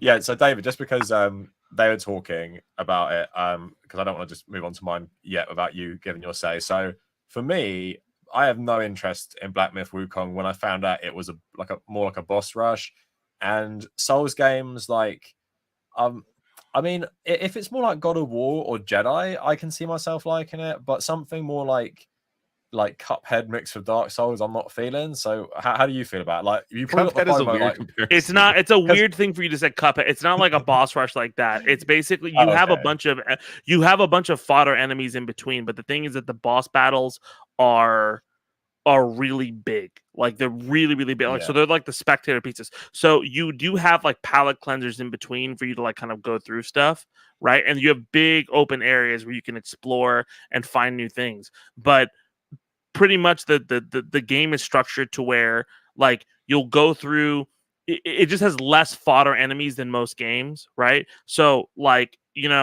what you will usually do like a 5 to 10 minute experience before you reach a boss. It'll be like more like 4 minutes, right? Okay. And you'll just go through enemies and then you'll get to the boss. But again, like that area is explorable.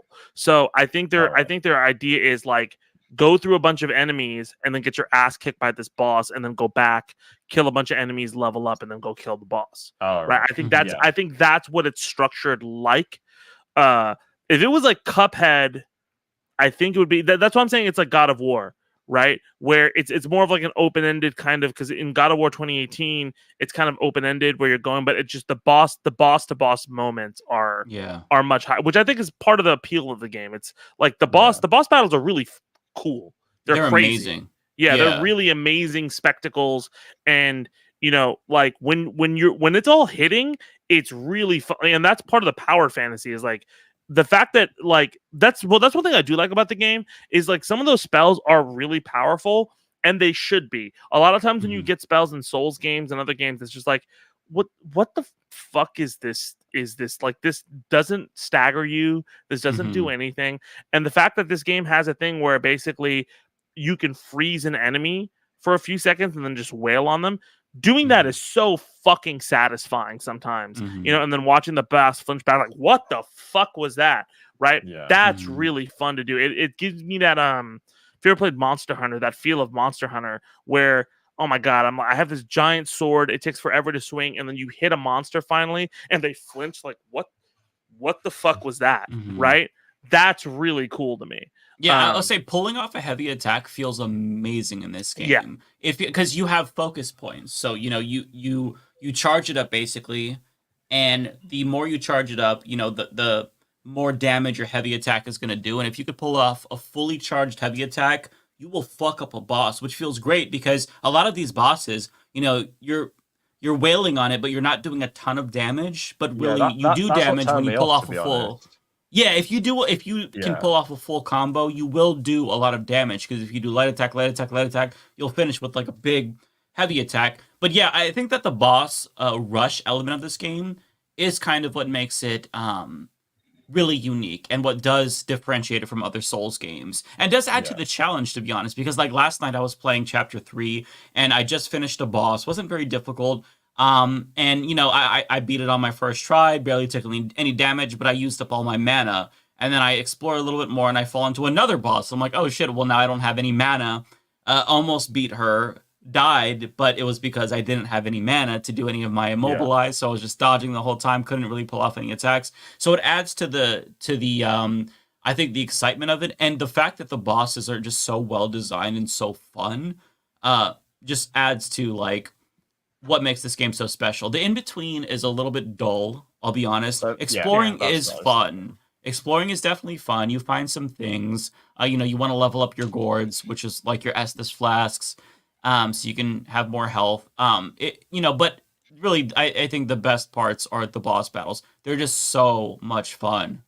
I can tell this game's not for me because I'm like a weird person that I don't like boss fights. It's like it's too much pressure, too much anxiety. I don't need that in my life. I don't think discover. I will say this. I don't think it's like one of those pressure filled. But I think if you like think of God of War, like the spectacle of God of War boss fights for the majority of the game, right? Like that. It's like cut out a lot of the filler in between. Big moments, and it's just big moment. Well, no, I do too. That's why I like God of War is the filler. Yeah, the boss fights I could take or leave. I don't care. Oh, I got you. Easy though. Really? Boss fights in God of War. They look nice, but it's like that's not what my draw to the game is at all. Like, I got you. I got you. Yeah, I'm the same as you, David. Like bosses in Dark Souls, I'd rather play a whole Dark Souls game without the bosses. I prefer fighting the mobs. And yeah, too much pressure and too frustrating as well at points. And like we said in another podcast, when you get a bit older, you value your time with gaming. So just hitting that wall of a boss you can't do, it just makes you want to quit. And that's what made me quit Elden Ring. So just after a while, I'm like, I can't defeat that fox thing in that magical school. And I'm like, I'm done. Like I don't even know how I'd go about it. And that's after I exhausted like going different ways. So, like if I met a boss I couldn't defeat, I'd go another way. And then I was like, I've already done that. And I was like, 20 hours, I'm good. I don't want to do this anymore. That's exactly when I stopped playing. Yeah. So it's like why I like Jedi so much is because you can just ramp up the difficulty where you can get better and better through multiple playthroughs. And then you get to the boss and you're like, I am ready for this. Where with Dark Souls and, I don't want to talk about this discourse for this one, but just that's why I like Rise of the Ronin as well, which is obviously the next game from the Neo studio. It's because you can just level it up as you go through it. So now I've put it on like the hardest difficulty, but I started on normal and it was kicking my ass for a bit. But you get better and better with Elden Ring and the others. There's no time for me apart from punishment and just like spending way too much time on one boss to get better. So I don't want to get into that discourse because we do like a whole podcast on it. But yeah, like that's why I didn't check out Black Myth, just because I was like, I'm just going to get so frustrated and I probably think I wasted my money as well. I don't think I think something that's fair to say, like, and I know you don't want to get into the discourse, but I think it's a fair thing to say that you want your experience to be like, you value your experience over the challenge. I don't mean that in a negative way. I mean that in the sense that, like, yes, this challenge is there and it takes time to beat, but I don't have that time. There's things that I would rather spend time into, right? And Absolutely. like that's what we talk about with, that's what Mike was mentioning with like multiplayer games, right? Like, I can probably get really good at this, but it's gonna take time that I would rather spend doing other things. So that makes total sense. I do think that there is something to be said about the way Souls games, fighting games, certain types of games in general are marketed to people or talked about to people, because I feel like it obscures what the actual conceit is. Like when I think the first time I talked with David and Mike about like fighting games, I was like, I think a lot of people said like, oh, I'm just gonna button mash and stuff like that, thinking that like you have to learn some secret combos or codes or frames to really get good at these games. And honestly, that's a lot of the reason why when people play these games, they prohibit themselves from trying new characters or really going down that rabbit hole. Like Tekken, like people are like, oh, I have to learn all this shit for Tekken before I jump into Tekken. But honestly, most of the time, it's a pretty simple jump when you actually go through it. And I think like with Elden Ring, a big issue that's happened is like, when you think about the game as like you can actually react to a dodge, it's a lot more fun. It's a lot easier to get into. But I do understand that idea of like, look, I don't want to like get destroyed on my day off after I've worked after I've been working for like 8 or some hours, or I have time away from my kids or something like that for a few minutes. I don't want to get obliterated, just to fucking just go back and deal with this. Like, that doesn't make me a bad person. I just want to experience something a little bit more consistent, right? When it can be stressful too. I was stuck on the Sekiro final boss for 3 fucking days. Yeah. I wanted to destroy my controller, but it's like, I could have walked away, but it's like, I'm this close to just beating the game. Oh my God. So I kept trying. Yeah. And the problem with these games is it kind of hooks you because you get a little bit closer each time and you don't really feel like it's unfair necessarily. You feel like, okay, I know what I could have done differently. It's just a matter of me pulling it off. But it is stressful. If I can't beat a boss and I don't beat it before finishing my play session, I'm thinking about it. I'm like, God damn, I got to come back to that. It is stressful. So I absolutely understand. You don't want to revisit it because I love what you're saying. Just for a final point on this, The Witcher 3 Blood and Wine, the final boss of the whole Witcher game, like the end of the DLC, is so fucking hard on the hardest difficulty. And I was up all night just dying and dying and dying. And the loading times for The Witcher back then were ridiculous. So I was just sitting there and I was like, I cannot go to bed. I know it's the last one. I was like, I cannot go to bed until this is done. And then eventually I did have to go to bed because I was like, my brain needs to refresh and I need to come at it tomorrow. And then eventually I did it when I worked out like this basically unblockable attack, like how I could dodge it. But yeah, like that's for me is like with Elden Ring. Now I'm thinking about, I actually booted it up when the DLC came out to give it one last go. And then I realized where I was and I was like, played it for like maybe 30 minutes. And I was like, nah, like that's me done. You're at the school. I went away from the school to go into like the red swamp thing instead. No. Oh yeah, you never want to go to a swamp in a Kev, Soulsborne No, but game. I'd gone so far each direction. Kev, I had to go to the. Listen to me. You're gonna boot it up again, and I'm gonna get you through the school. That's totally fine. Wow. By the way, like I 100% the first playthrough, like when I was figuring out, I just summoned people. People were like, "Oh, you're a pussy." I'm like, shut the fuck up. All right, I don't like that shit when people say once. that. I don't need to It's in fucking the hear you. game. Of course, use it. Like, it's in the game for a it's reason. like Listen, that's a big thing I think too in games. Is like a lot of times, like what I don't get about Souls, like people. Again, I play competitive, like with competitive people who like fucking play games for money, right? Mhm. And like when you tell somebody, it's like, hey, listen, you have to play this game, but you can't use summons, you can't roll, you have to let go of your Pokemon. yeah. You have to hold like a chalice in your hand and only play with one thing. I'm like, bro, if you ask anybody who plays competitive games, like if it's in a game, I'm gonna fucking do it. If I spam Hadoukens and you can't get over it, too fucking bad. Like It's not a dick measuring contest. Like, listen, people will think I'm not a real Souls player. I play as the cheesiest motherfucker imaginable. Okay, I use summons. Seamless I try to cloth is cheese really good. the bosses, and look, in some fucking instances, if I'm really struggling, I'll find an exploit. Like the first time I played Elden Ring, the fire giant was kicking my ass because I was a magic build and I was doing no damage to him. So guess what I did? I looked up a YouTube video where this guy was like, "Hey, you can get him stuck on a tree and then he'll fall off the cliff and die," and I did that, and I beat him.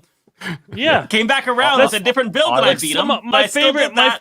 My favorite I'll do thing the in same. games is finding out how to break the game a little bit. I play fucking Marvel 2, and Marvel 2, like there's that famous Marvel versus Capcom 2 video. Like, you want to learn how to do a fucking infinite, and it's just it's just this drunk guy teaching you how to do a Iron Man infinite. Like, I love that like crazy ass shit, dude. That's some of the best things. Yeah. But no, It- Cav, next time it you makes boot me- up that game, you hit me up, and I will get you. I through don't think that Cav shit. is gonna like it if I'm being honest. I think that it's yeah, just that's fine.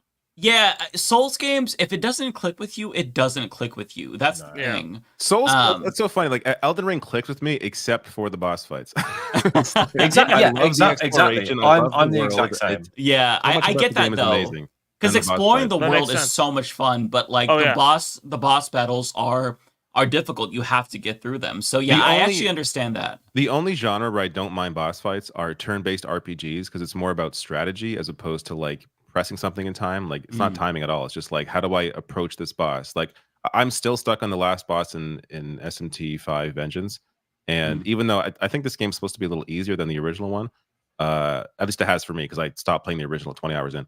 But it's still like it's kicking my ass, and I got to figure out like how. I guess I got to level up a little bit more, but I think I'm near where I can beat them. I just got to figure out what the strategy is to do it, and I could look it up. I can kind of just like cheese my way through it, which is fine. I wouldn't say it's cheesing through it. It's like I could get resources, information in to teach myself, but I also want to figure it out myself. Just figure out how can I beat this boss.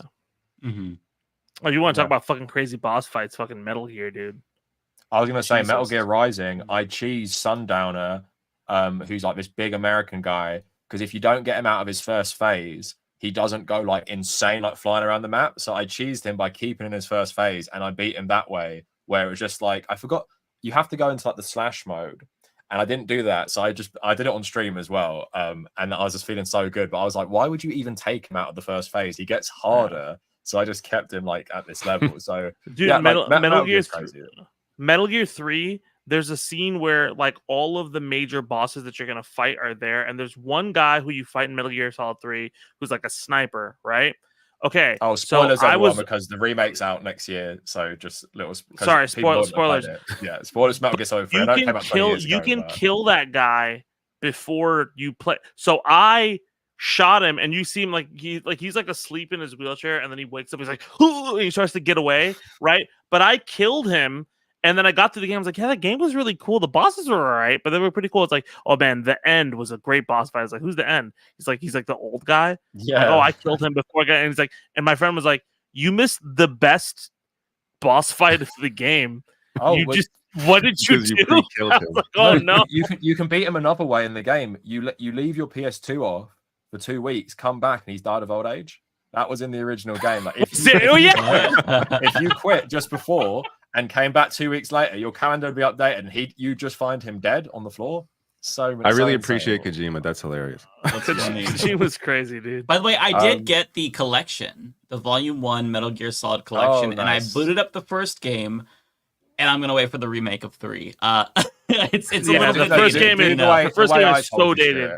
Yeah, Do yeah. 3 Peace Walker, Ground Zeroes, and 5 because it's chronological, same character. Because Solid Snake is a clone of the guy from the other games, so and I think they're better games anyway. I know people love Metal Gear 1 and 2, but I prefer the one set in the past. And happy it's impressive birthday, for PS1. 9 years old, MGS5. Yeah, MGS5 is crazy on amazing. PS1. It's incredible. Yeah. So yeah, it's just too old. Like I couldn't play the whole thing. It was just like, okay, Yeah, this is. I get it. If you're not invested already, it definitely is dated for sure. Yeah. So yeah, I guess we can move on to my one now.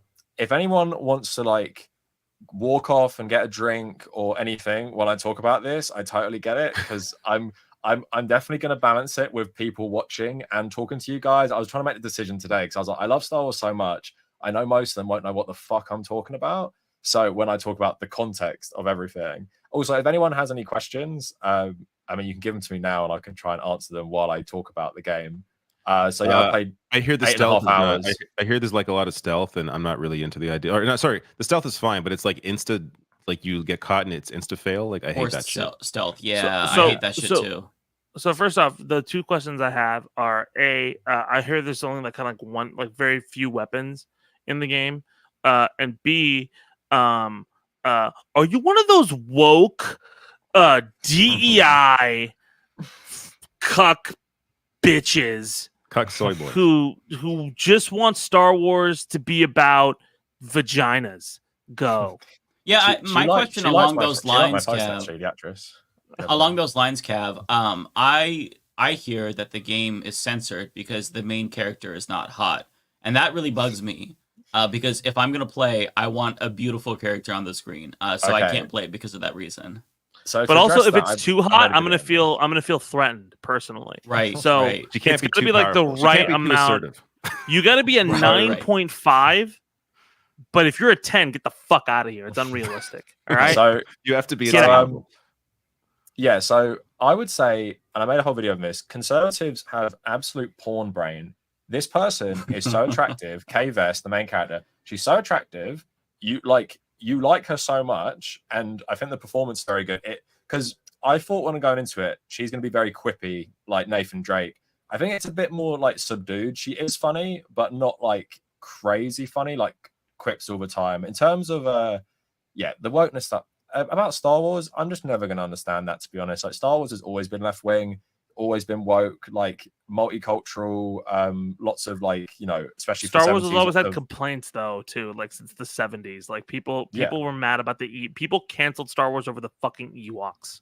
So well, also, George Lucas literally said in 2005 that Revenge of the Sith is about the Iraq War and Darth Vader and Palpatine are Bush and Cheney. Like, imagine if someone came out of Star Wars today and said, yeah, this is Donald Trump and Mike Pence in the film, by the way, everyone. Like, George Lucas, who they love, he literally fucking said that. Yeah, he made 3 children's movies about a fucking galactic senate talking about trade regulations. Like, this guy was insanely left. He is still left wing, but like, and he loves Soviet filmmakers. Like, I don't know what these people are smoking when they say Star Wars has gone woke. It's gone the other way. It's gone lib. It used to be woke. Anyway, so in terms of the stealth, so the stealth, I like it, but the instant fail, it's more like, it's not so harsh. It's not like you're going into a base and you'll get an instant fail. It's more like I did a mission last night. You're having to steal something in an Imperial station, and obviously you're surrounded by stormtroopers. You can't set off the alarm, but you can still shoot people. You can get into a fight. They have to go and press the alarm, which you can sabotage. So it's not like once you get spotted, everyone knows where you are. You can actually shoot a bunch of people, run, and they won't find you. But there are like conditions of if you get spotted and they sound the alarm, you will fail this mission. But it's a checkpoint that goes back maybe like 2 minutes. So it's just like little stealthy areas. And it's in the main missions. It's not in the other ones. So I will say that the thing about the stealth is overblown. In terms of the weapons, I actually really like the way they've done the weapons in this. So you have only one weapon on you at all time. It's your blaster, which has 2 different fire modes, an electric one and a standard one. Electric one is for the droids mainly. But you can pick up loads of weapons, and actually your little pet Nix, you can send him to go grab it. So you can shoot an enemy from far away and you can see it. Your pet can run out in the firefight and come and give it back to you. And that could be like a rocket launcher or something. So I think it's more about they want you to use all the weapons. And to be honest, it's the studio that made The Division and Division 2. The shooting feels really good in my opinion. And if you've played Red Dead Redemption, same vibe. Like you can shoot from the hip while running, but you can also aim down your sight. So in terms of that stuff, like I think the shooting and everything is really good. So if anyone has any more questions, just say, because I want to talk about it more in depth. I'm not going to bore people, but I'm trying to balance it between being on No, stream. did you? So you're happy with the game overall, right? Oh, how bad? How? Yeah. All right. So I think how difficult. So I like asked you a question. And I was like, "Oh, shut up! I'm gonna fucking ask you another question." I'll wait. I'm getting the questions out of the way. My ADHD go crazy. How? First off, how glitchy is this? And I mean, like, I'm being honest, like brutally honest. Like, do we have like a ton of glitches here? And how distracting is that from the experience? And again, I think it's okay to be honest here and not try to cape because the fucking incels are out. Because again, I played Sonic Adventure. All right, that game is so fucking glitchy. All right, and that's one of my favorite games of all time. So how glitchy are we talking about this open world being? Well, I played Cyberpunk at launch, and I completed it Same. at launch. Like, and I played it on the PS5 with the PS4 version, and I seem to just be lucky. Like, I didn't have too many things with that. This game has been fine so far. Like, I haven't had any glitches, no weird bugs. The main thing is on the PS5, performance mode looks like trash. It's very blurry. The fidelity is bad, but I'm lucky. I've recently been getting into playing games on quality mode, which I thought I'd never do, which is like ray tracing, but capped at 30 frames. So I did that for Cyberpunk, Watch Dogs. I think it looks so much better. So once I put it down to 30, it just looks amazing. And for me, I'm so used to that now. It's fine, but I get how jarring it is for people. So honestly, I can say 8.5 hours. Haven't had any major glitches, bugs. It's all been fine. Ran decent enough when I put it down to 30, and it looks really nice as well. It's the same engine that's powering the new Avatar game, which is the same studio but different like teams and stuff. So yeah, I know the Avatar game was gorgeous. The Pandora game, yeah. So it's same as that. So this game looks amazing, but yeah. So I'll try and frame it for people and why it's interesting a bit, because I hope I answered you guys' questions. So I'm a massive Star Wars fan, and I'm not someone who is like, I'll just consume it and think everything's good. Like the sequel films, I'm not a massive fan of. Like many people about my age, if you grew up in Star Wars, you like the prequels and you like stuff like Rogue One and Andor. So what's that saying is you like this more gritty feeling to Star Wars, and that's 1970s style sci-fi I've always really liked. And if anyone is watching the various streams, you've been watching Mandalorian, Boba Fett, Bad Batch. All of that recently has been centered around organized crime in Star Wars, which goes back to like the original trilogy with like Jabba the Hutt and stuff. So this game is actually set between 5 and 6. And I know David likes Jedi Survivor. Most Star Wars media in this recently is set between 3 and 4. And why that's interesting is because 3 and 4 is about the development of the rebellion, but it's not a thing yet. So if you played Fallen Order and Survivor, you're working with Saw Gerrera, who's a rebel from the Clone Wars era, but he's in Rogue One. The rebellion doesn't really exist, but this game is set between 5 and 6. So Han Solo's in Carbonite and Jabba's palace. The rebels are like a massive faction. Shit. They've already blown up the Death Star. The Empire are actually in a war with them, which is very different from the context of Survivor, where you're still trying to survive from the Empire. Like the rebellion are actually fighting back, and obviously Episode 6 is when the Empire is destroyed. So it has that context. But what I really like about this specifically is, unlike so much Star Wars media recently, the Empire are literally just the police, and they're a fact of life. Like most of the characters are not complaining about the Empire's oppression. It's just like, oh, I hate the Empire. They're bad for business. Or you see some protesters, but most people even are debating like, oh, the Empire's been good for this planet. And you hear like the conversations with the stormtroopers. So what I'm trying to say with that stuff, it's so immersive, the world, and it has the benefit of like obviously decades and decades of all this lore. But I think they've done such a good job at grounding this in a very unique time period in Star Wars, which most people probably wouldn't appreciate on the surface, because if you're not a fan, me saying between 5 and 6, what does that mean to people? Probably fucking nothing. But like you hear stormtroopers. No, it means a ton. It means it's between Empire Strikes Back, and Return of the Jedi. And I think that's different. Like I got so fucking frustrated watching every single Star Wars. Like, look, I grew up at a time where fucking hated the prequels. Like where everyone was making fun of. I love sand. I hate sand. It's rough and it's coarse and it gets everywhere. Like that speech is seared into my brain. But like that from what you're saying, that sounds. I didn't know it was set between 5 and 6. That sounds interesting. Yeah. And I think also that's a part of Star Wars that I think is the most appealing, right? Kind of probably the least appealing to a lot of people who are like mad at new shit and a lot of like really mad Star Wars fans, because old Star Wars like is very lived in, right? Things are just said and that just establishes the lore. You don't have to give you too much backstory on it. Yeah. It's just, Well, that's this thing looks like this. Yeah. It's such a good time because if you've only enjoyed the original trilogy, you'll still get stuff out of this. But what I like as well, they've tied in the sequels in an interesting way. Like you're born on Canto Bight, which is the casino planet from episode 8. And I don't like that movie, but they've made me like it more because of how they fleshed out your homeworld. And then there's a planet from episode 9 I haven't gone to, which is also in it. So I really appreciate how, and this is something I think Survivor and Fallen Order did well. They blend so much of the extended media, because as someone who's really loved this franchise my whole life, it's wild seeing stuff in Star Wars Rebels back in 2014, like this just animated show no one watched. And then it all appears in Jedi Survivor. Like the Inquisitors is literally from Star Wars Rebels, and they're like the #1 villain now. It's really cool to see. Inquisitors are from Clone Wars. No, they're from Rebels. The first season of Rebels, and now they're like a main villain. Were Inquisitors in Clone Wars too? No, I think there was Clone Wars was cancelled, and then Rebels brought in the Grand Inquisitor. No, right? Okay, played by Malfoy's dad. It's the same actor as Malfoy's dad back in the day. Yeah. But yeah, so in terms of like the world, like this is what I want to get to people the most. The gameplay is secondary for me. I think they've done such an amazing job with the world. I would literally compare this to Cyberpunk in terms of immersion. Like the NPCs in this game and the environments and the settlements are so detailed. And if you love Star Wars, this is a dream game. Like I would say I've been so hyped for this game all year.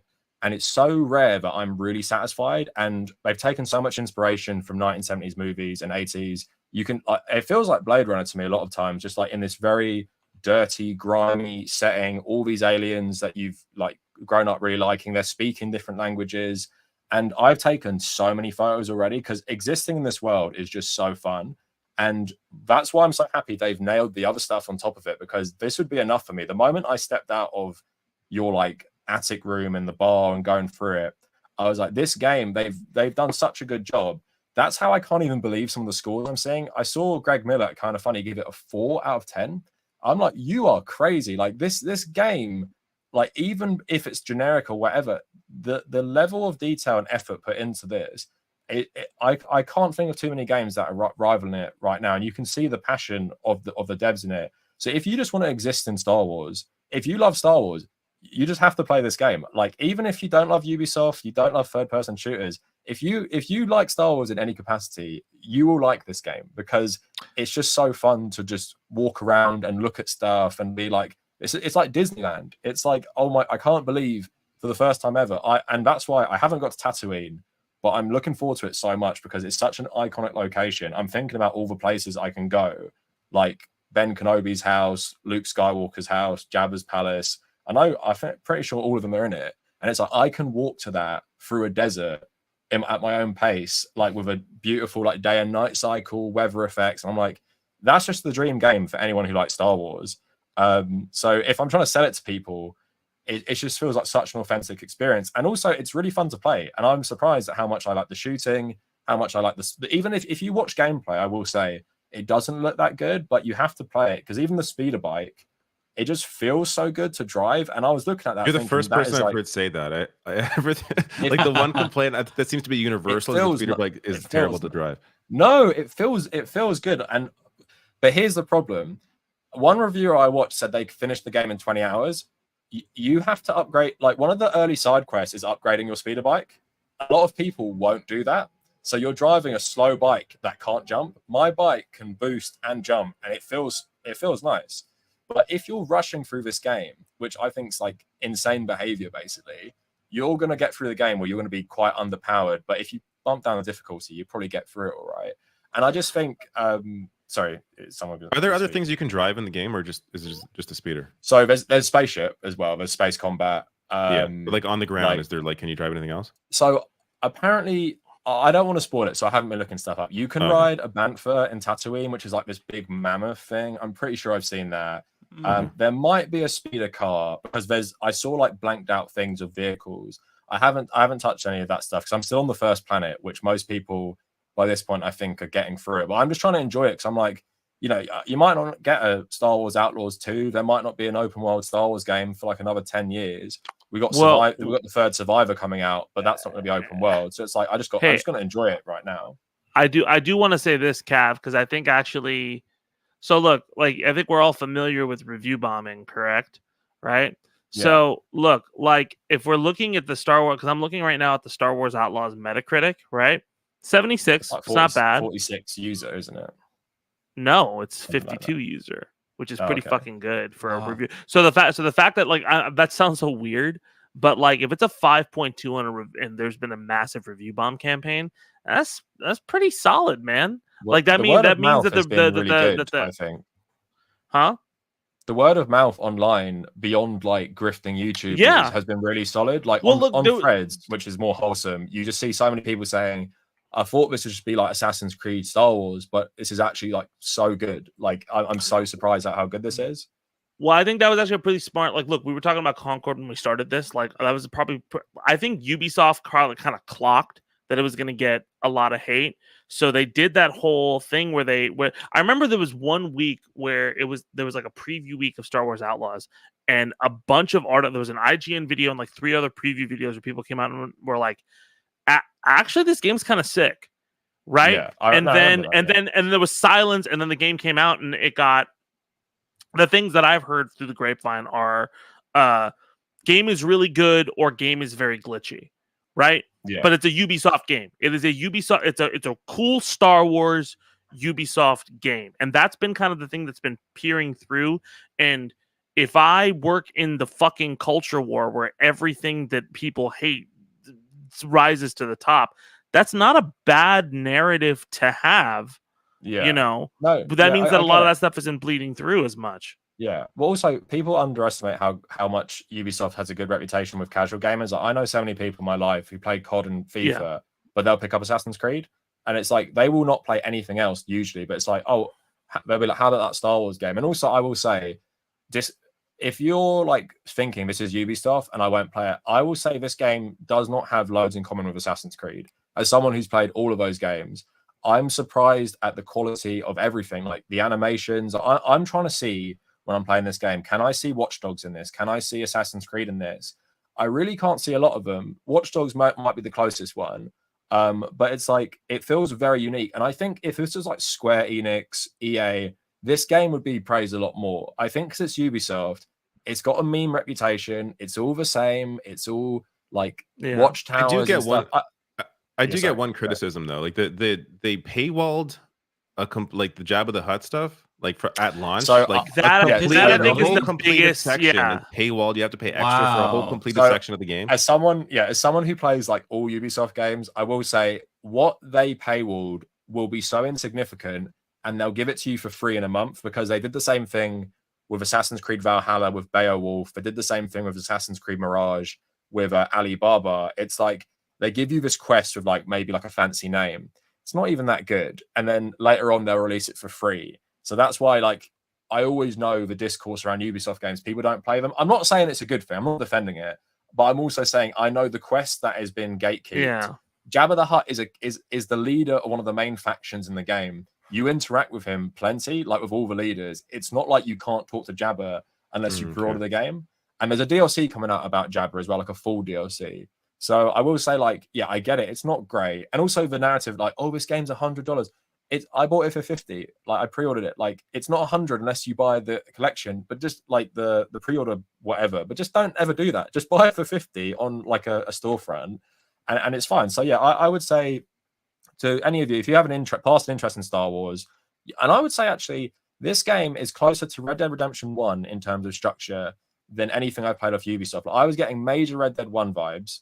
In terms of like everyone driving speeders around. That is a high bar to clear, sir. Because the gambling as well. That is like, a lot of like I know that you love Star Wars, but like that's a very high bar to clear. I will say this open world reminds me because you got the gambling, the card game everyone like is going mad Right. about, Sabak.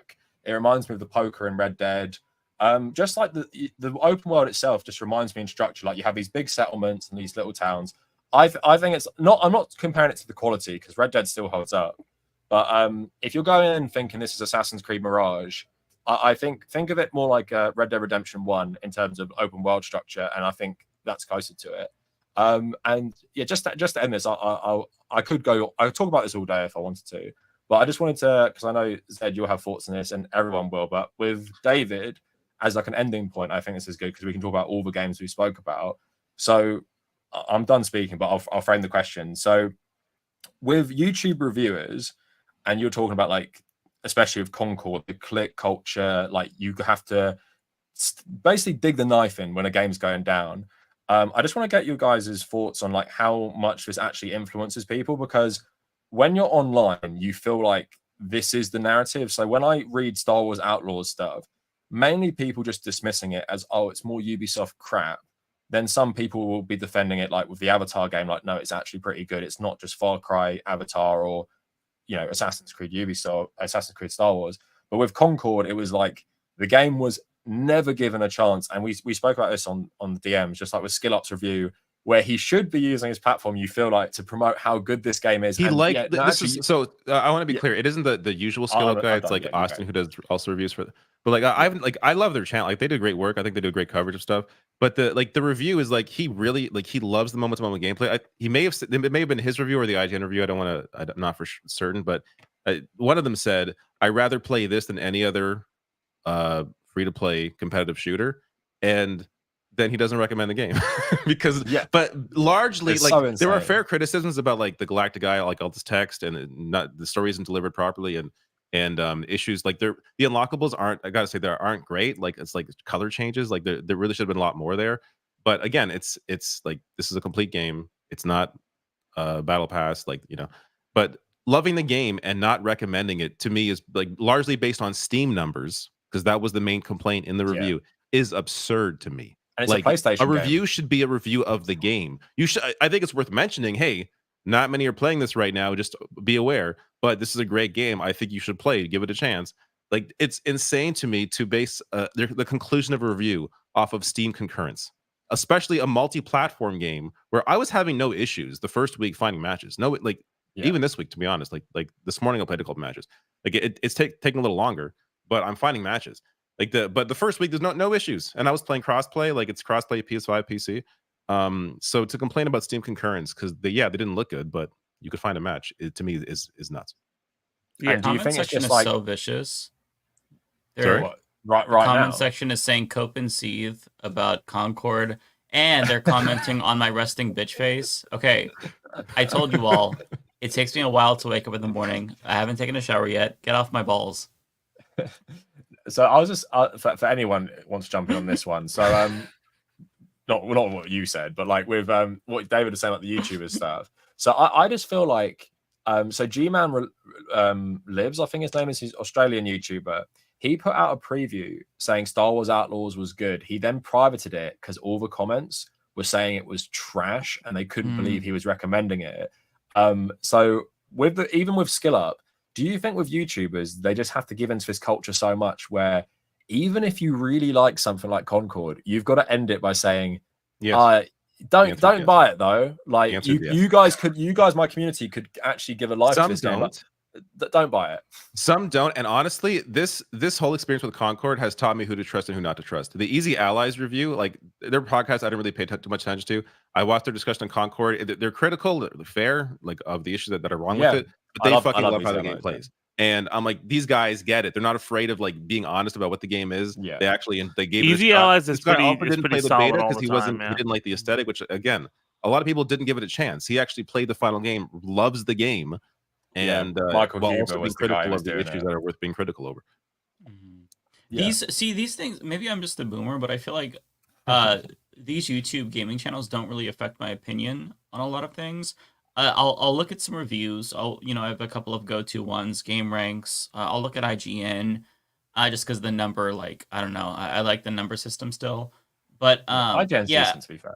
Yeah, I think that it doesn't really affect me, but I think it absolutely has an effect on the game itself. I think I'm an outlier. I think that there 100% is this element of audience capture where if you go against popular opinion, then you're gonna get flamed for it. You might lose subscribers or be viewed as a sellout. I mean, you see the way that like some of the Spawncasters, they get attacked because they'll do a video critical of Sony, and then they'll be called a Microsoft fanboy, and vice versa. And it's just very stupid. It's like a very 12-year-old mentality. But like if you, if gaming is your life, and I think this is probably more of a younger vocal portion of their audiences. I think but that's like largely if that's like your whole life, then this is war for you. I remember being in the trenches during the PS2 Xbox troll. days. I'm on the IGN message boards, man. I was actually a mod for a bit. That was fun. Fam, I'm old enough. I'm old enough. Again. I bought a Sega Saturn. I put money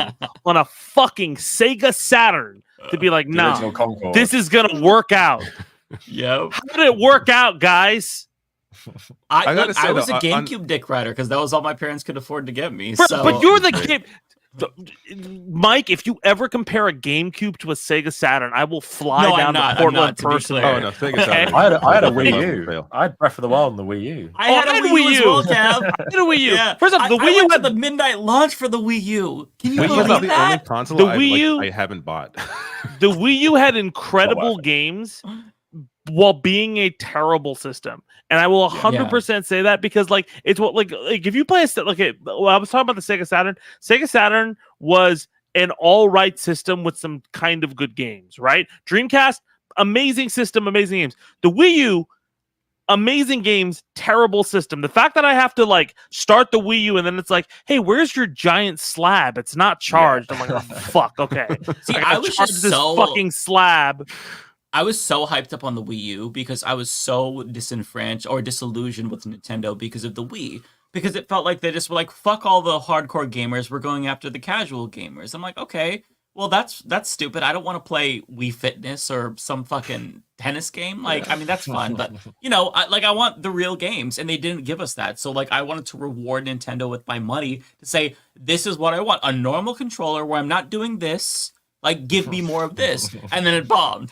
But the Switch is okay, Switch I like the Switch quite a bit. First off, when you launch the game, when you launch the system with Breath of the Wild, like which is like, I mean, to be honest, like it's the Elden Ring for Cav and David, right? Like I fucking love Breath of the Wild. And for me, Breath of the Wild is one of the best games I've ever played in my like that changed the way I've like felt about game. Like I love Breath of the Wild. I've not gotten time to play Tears of the Kingdom. I want to go back and do that whole thing, right?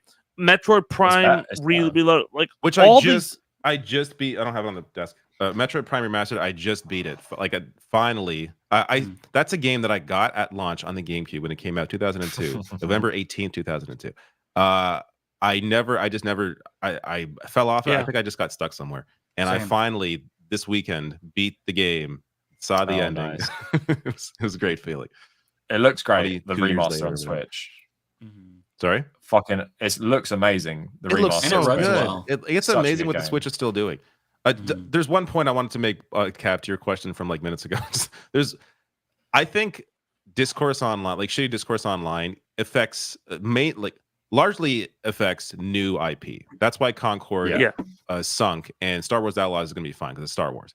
Like if it's a new IP, you're just fucked. There has to be good buzz, or you're not going to get a chance. Star Wars, it doesn't matter. Someone's going to play it. Yeah, I think aesthetic matters for everything. So like, I think you're going to get. Look, if you're in gaming, you are very well aware of there's a large amount of backlash culture just in gaming in general, right? And like we're leftists, we feel very much so on one side of that aisle, but there is a counter side of that aisle with how, like, I mean, I've seen backlash to Call of Duty, I've seen backlash to a lot of other IP that comes out, I think in general, when you're a game developer, you have this understanding that you're gonna eat a rash of shit when you start, and it's up to you a little bit, which is unfortunate because it is what it is. That from creators, I think like when you have somebody like, well, listen, if you see one of those things like this game has gone woke and they have like a weird fucking thing about how that game looks and everything like that, it's very if the game just looks cool from the outset and they're just going off on it, they're gonna look kind of stupid, and they'll move on quickly because it doesn't work very well.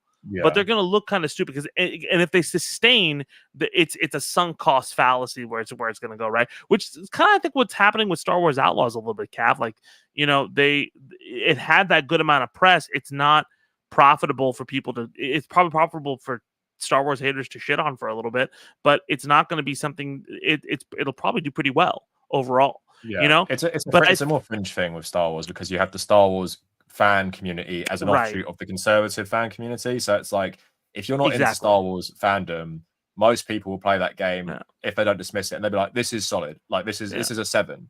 Whereas like if you're a cultural grifter, but you can't, like you're saying, you can't dig in the knife like you can with Concord, where you're like, it failed because it went woke, and that's the reason why. Yeah, or it sucks, and I never played it, but it sucks. But I think for all those games too, like that have that, right? Like, if you look at the tail of how those campaigns eventually turn out, it usually turns to a wash. I mean, like, look, like I think the best example is The Last of Us, right? The Last of Us 2 was one of the biggest flashpoints in gaming. Specifically, it was such a manufactured outrage grift about this thing that happened, right? And there are issues with The Last of Us 2, right? I'm not gonna. I got issues with the story, the way it ends, and some of the weird shit. But we'll talk about that another time. It's another discussion. We should do an episode about that. Look up the Vice article on The Last of Us 2 ending. There we go. But the thing about that, but the thing about that game is it was an experience, right? And the amount of hate it got was not there. I just looked at when I was looking at Star Wars Outlaw user reviews. I looked at The Last of Us 2 user reviews. It's largely recovered. It's about a 7.6, which is usually what user reviews are with bombing and everything like that. That's not bad. And I think in general, like when you're looking at like how games like fucking Mass Effect 3, years later, Mass Effect 3 is considered this beacon of like how games used to be. But when it came out, motherfuckers called the Better Business Bureau to get them to change the rating and the ending of the game. I'm a victim of that discourse because I never played Mass Effect 3 despite loving 2. I'm like, this game, I guess I'm not going to play it. It sounds like shit. It was very woke. They had gay characters and it was a whole thing back then. I heard it was over like the ending was weird or something, or like the ending was really not. It was bad. But I think that's one of those things where it takes time. Like hindsight is 50-50. So I don't think the tail. So I think like initially when games come out, it's hurtful to developers and people who are working immediately because their jobs are in danger. And that I think is a huge fuck up because we don't think enough about what developers are going through and how development studios are. Like, we like to think of like corporations as this monolith as opposed to like, hey, EA has like 1,000 people under contract and 3 people who are corporate assholes make this decision and 1,000 people lose their job while these motherfuckers make away with money even if a game bombs, right? I don't think we think about that, and we don't think about that nearly enough. And so when it comes to like YouTubers reviewing things, I think they need to be more responsible and everything like that. But I also think that you need to put less stake in X and YouTube and everything, because the way those guys make most of their like nut and money is they'll put out the bad vibes, and the bad vibes will become a social conversation. And if that becomes a conversation, that takes over. So the conversation right now with Concord is, oh, this game failed because not enough players were there. They read all the headlines, that so many headlines appearing, it's going to pick up somewhere, right? So that's the conversation, and that's unfortunate, and that's where we're at, right? But like, if you see weird like this is the first time I've heard about the woke grift about Concord. Do you see what I'm saying? Like, I've not heard about that at all. And because of that, right, it means that it's kind of failing, right? Like when something reaches outside of like a political sphere where just normal people are like, yeah, I heard it was like something was up with like the people in it and everything. Then it's like that happened with Last of Us. That happened so quickly with Last of Us because Last of Us was such a big fucking enormous game property, happened with Hogwarts Legacy, happened with, like, and this is irregardless of whether the politics are good or bad for the backlash campaign, right? It just happens. People have huge incentives for, this game is bad, we got to take it down and everything like that, right? And I think whether or not something sticks has a lot to do with whether or not enough people see it and it's just a conversation starter in Yeah. public because people have nothing else to talk about, you know. So I don't know. Can we also say it feels good sometimes? Like I'm a bit of a sicko. I enjoyed the downfall of Cyberpunk, even though I bought it, completed it, and loved it. I still enjoyed I enjoyed the downfall of Anthem. You are weird. I enjoy a good downfall of corporate slop, or when a righteous backlash. So Cyberpunk was a righteous backlash because they sold a game that literally didn't work on last gen consoles. That so I'm backlash was fair, I enjoying think. Yeah, I'm enjoying that. Where with Concord, I feel bad because it's just like it's such a fucking fail. I can't help but think about the people who made it. Whereas with Cyberpunk, it's like a giant property, and it's. But I feel like I feel like even for those players online, like Concord needs players to exist. Yeah. I know. I feel like, but that's also like look, I know a bunch of people who work at Activision Blizzard, right? And like I know what the conditions are for working at those companies, right? And it's not like you know, like you're in a dark hall and everything, but a lot of times people are like, I don't know what the fuck is going on. Like, I don't know what we're fucking doing, guys. And so when a giant scandal comes out and everybody thinks that that's the way it is, and then the game bombs, somebody who's just trying to do their job gets fucked, right? I think the issue is, like there is immense amounts of corporate assholes who are running the strings, and you have to find a way to boycott or let those people be known. But I think that what backlash campaigns do is they change the actions of somebody like Bobby Kotick, who used Activision and destroyed game developers for his own bullshit, right? Or Jim Ryan, who made everything a live service game, and pretty much his actions and his mismanagement of the Sony brand on his way out led to something like Concord dying, right? Results in unnecessary damage to people who don't deserve it. So I think like there needs to be like, right, there is a problem with greed and the way publishers act in this space, but we also have to be specific about who we're fighting in this backlash, because normal people get fucked over, which I don't think. And I mean, like, I understand that like, oh, it's collateral damage, but like, man, I know a lot of these developers who get fucked for, like, Riot had a lot of issues and stuff like that, and they ended up laying off staff. And I know a bunch of people who are like, this is just this is so unfair, you know, because why? Because Riot did some guy who half these developers haven't met made some decision in a boardroom just because he was bored one day. That's fucking stupid. You know, it should be like, it should be more consistent. And I'm not dissing Riot or any other developer right now. I'm just saying like there needs to be a more nuanced conversation around this stuff. And I'm not trying to cape for anybody either. I know because people will fucking come after me for that. But game developers need to unionize. I think that this year has if it's taught them anything, you need to form unions. Look up how to start a union. There's lots of material out there that will help you have these conversations, start talking to your coworkers, because it's not going to get any better. This is a ruthless industry, and if you do not protect yourselves and protect your livelihoods, then you're going to be next on the chopping block. Now, there are some developers that are great, you know, like the FromSoft, for example. You know, they said they don't want to lay off anybody. Miyazaki was like, no, that's not going to happen. Same with Nintendo and whatnot. Iwata, you know, famously took a pay cut so that way workers didn't have to. Yeah. That is not the norm. That is the exception. So you have to form unions. Exactly. Yeah. Things change. Protect yourself. Form a union. Capcom for the longest time Capcom I know had like a lot of mismanagement from the top down, and a lot of people fucking were furious working there. And then like the entire management structure changed over 5 years, and people became a lot more excited about being a part of that company. And now it's like one of the best out there as well. Yeah, easily one of the best. But there was a period of time where it was dog walk. Like I did a commercial with Capcom. Like it was like my first big thing. Like, oh, I get to rap, and I'm a real rapper and stuff like that. And I didn't get the money that they owed me for like 7 months. Dude, like it's not. It was really bad, and like and yeah, man. I just feel I wrote an article for IGN like 12 years ago. Never got paid. Supposed to pay me. I never. Wait, really? Yeah, David. I have stories like that from my girlfriend, music journalist. Top like music outlets will fuck you around for months when they owe you a shit ton of money. I don't even understand how it's legal, to be honest. But yeah, it's IGN sucks, guys. I fucking hate it. I mean, the thing is, the people there are IGN fine. It's have just always the been people there are solid, great. And Yeah. Well, but I'm doing what I it's said. I'm doing what I said we shouldn't do. Is just like blame the company as a monolith, and I'm like, no, fucking. No, we should. Yeah. Yeah, there's always a disconnect, isn't there? Like most people who make games are left wing. Most people who run game studios are right wing. I mean, it more than I read a stat. It's more than other industries as well. Most people who make games are more left wing.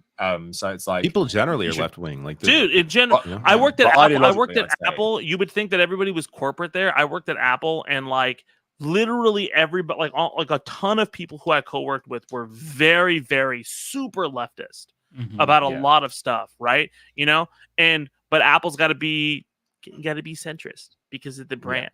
And like you can have everybody in a department agree on the same thing, and then one fucking guy, just one guy, is just like, yeah, I don't know, and then it just dies. Like that's fucking that's a terrible structure. Corporate life. It's so dumb. It's terrible. All right, before we go, we should we have 4 super chats here, so we should just run through these to thank the people. Sam O, $5 super chat. Thank you. Says thoughts on Warhammer 40K Space Marine 2. Are y'all planning on playing it soon? I heard it's getting positive. I think it previews it because it isn't. I don't think the embargo lifted today. Actually. Oh, did it? Oh, yeah. sweet. I'm getting very good reviews. I really want to try it. I never played Space Marine 1, but I'll pick it up on sale. It's really good. I'm not going to play it right away, but it does look really, really good. I might, depending when it comes out, I might. It looks like a big step up from World War Z and the Aliens games. I agree with that, Cav. Mainly fighting massive swarms of aliens in like a horde, like zombies. I'd rather fight like straight up other people, but I'm willing to, the multiplayer I'm interested in. Looks like Gears of War or something. So yeah, I gotta wait to play the next game of the year after Wukong. So I'm not gonna play Warhammer because Astrobot's coming out this Friday. Oh, that's right. Yeah. That's right. But, I'm with you. Astrobot first, and then I'll grab. No, you got to play. I got a backlog. I got a backlog this year. This year had a crazy amount of games at the front, dude. There's so many games that came out this year that were fucking insane. So I gotta go back. There's a lot. The last one here, because the other 2 we touched on. Jeremy Elwood, thank you. I work at GameStop. Please educate that Wukong is digital only. We do not have copies. Also, Concord, blame Sony, not us. This has been a PSA plea. If anyone has a physical copy of Concord, keep it. It might be worth something in a few years. So don't worry about that. Wukong, I didn't know was digital only. That's interesting. Oh, it was one more. JCast, shout out from the medical clinic, currently treating back pain and sciatica. Workers' comp, baby. Wow. Let's go. Wish you the best. Better, Jay. Let's go, Jay. Yeah, listening to us would be a good cure, I think. Yeah, it'll help. Sure. All right. I guess this is over 2 hours, so I think we're good. Right. We'll all talk again in a month, probably. Yeah, that's looking forward to it. We'll discuss the game of the year, Astrobot, and the thanks everyone for runner-up, joining Legend in of as well. Zelda, Echoes of Wisdom, or whatever it's Oh, called. I'm gonna play that one Jesus Christ game that came out where you play as Jesus and you have to answer Bible trivia. I've seen that. So excited. One thing I'll say quick before we pre-ordered. We have to do like a really long game of the year stream in December. Yeah, like that'll be so much fun. Yeah, I'm down for that. But we can, because obviously we're always streaming to people. We're not just like doing a podcast. We should just like you can like just tap out for like an hour or something if you don't want to stick around for certain conversations. Like for example, if me and David are talking about Dragon's Dogma, then like not everyone has to sit there like held hostage by the Dragon's Dogma. Something like that. I want to talk about Dragon's I like Dogma. it. I personally like it, but I love feel bad Dragon's for Mike especially. No, don't feel bad. I enjoy listening. You guys sell me on a lot of these how do you not like Dragon's Dogma if you like Elden Ring? No, I want to play. I haven't had the chance to, so they actually really sold me on that and Cyberpunk, but I don't have all the time in the world, so it's like... Yeah. Mike has 4 kids. He's too busy all the time. Exactly. No, it's tough because I was playing Neo 2 for like a month and a half, and I can't start something new until I finish what I've started, so That's a good quality that I don't have, but... Yeah, it's tough. I would love to play Dragon's Dogma. I also really want to play Cyberpunk. I was telling them that, it was on sale, that and the DLC, but I'm like, am I going to play it right away? Probably not. And the next time it'll probably be on sale more so I can Sales happen. We gotta organize our what games we play from now on so we don't fucking adult life. Yeah. All right, guys. It was a ton of fun, man. I gotta bail. Yeah, thanks so much. Thank you, everyone. Yeah, see you guys. See ya.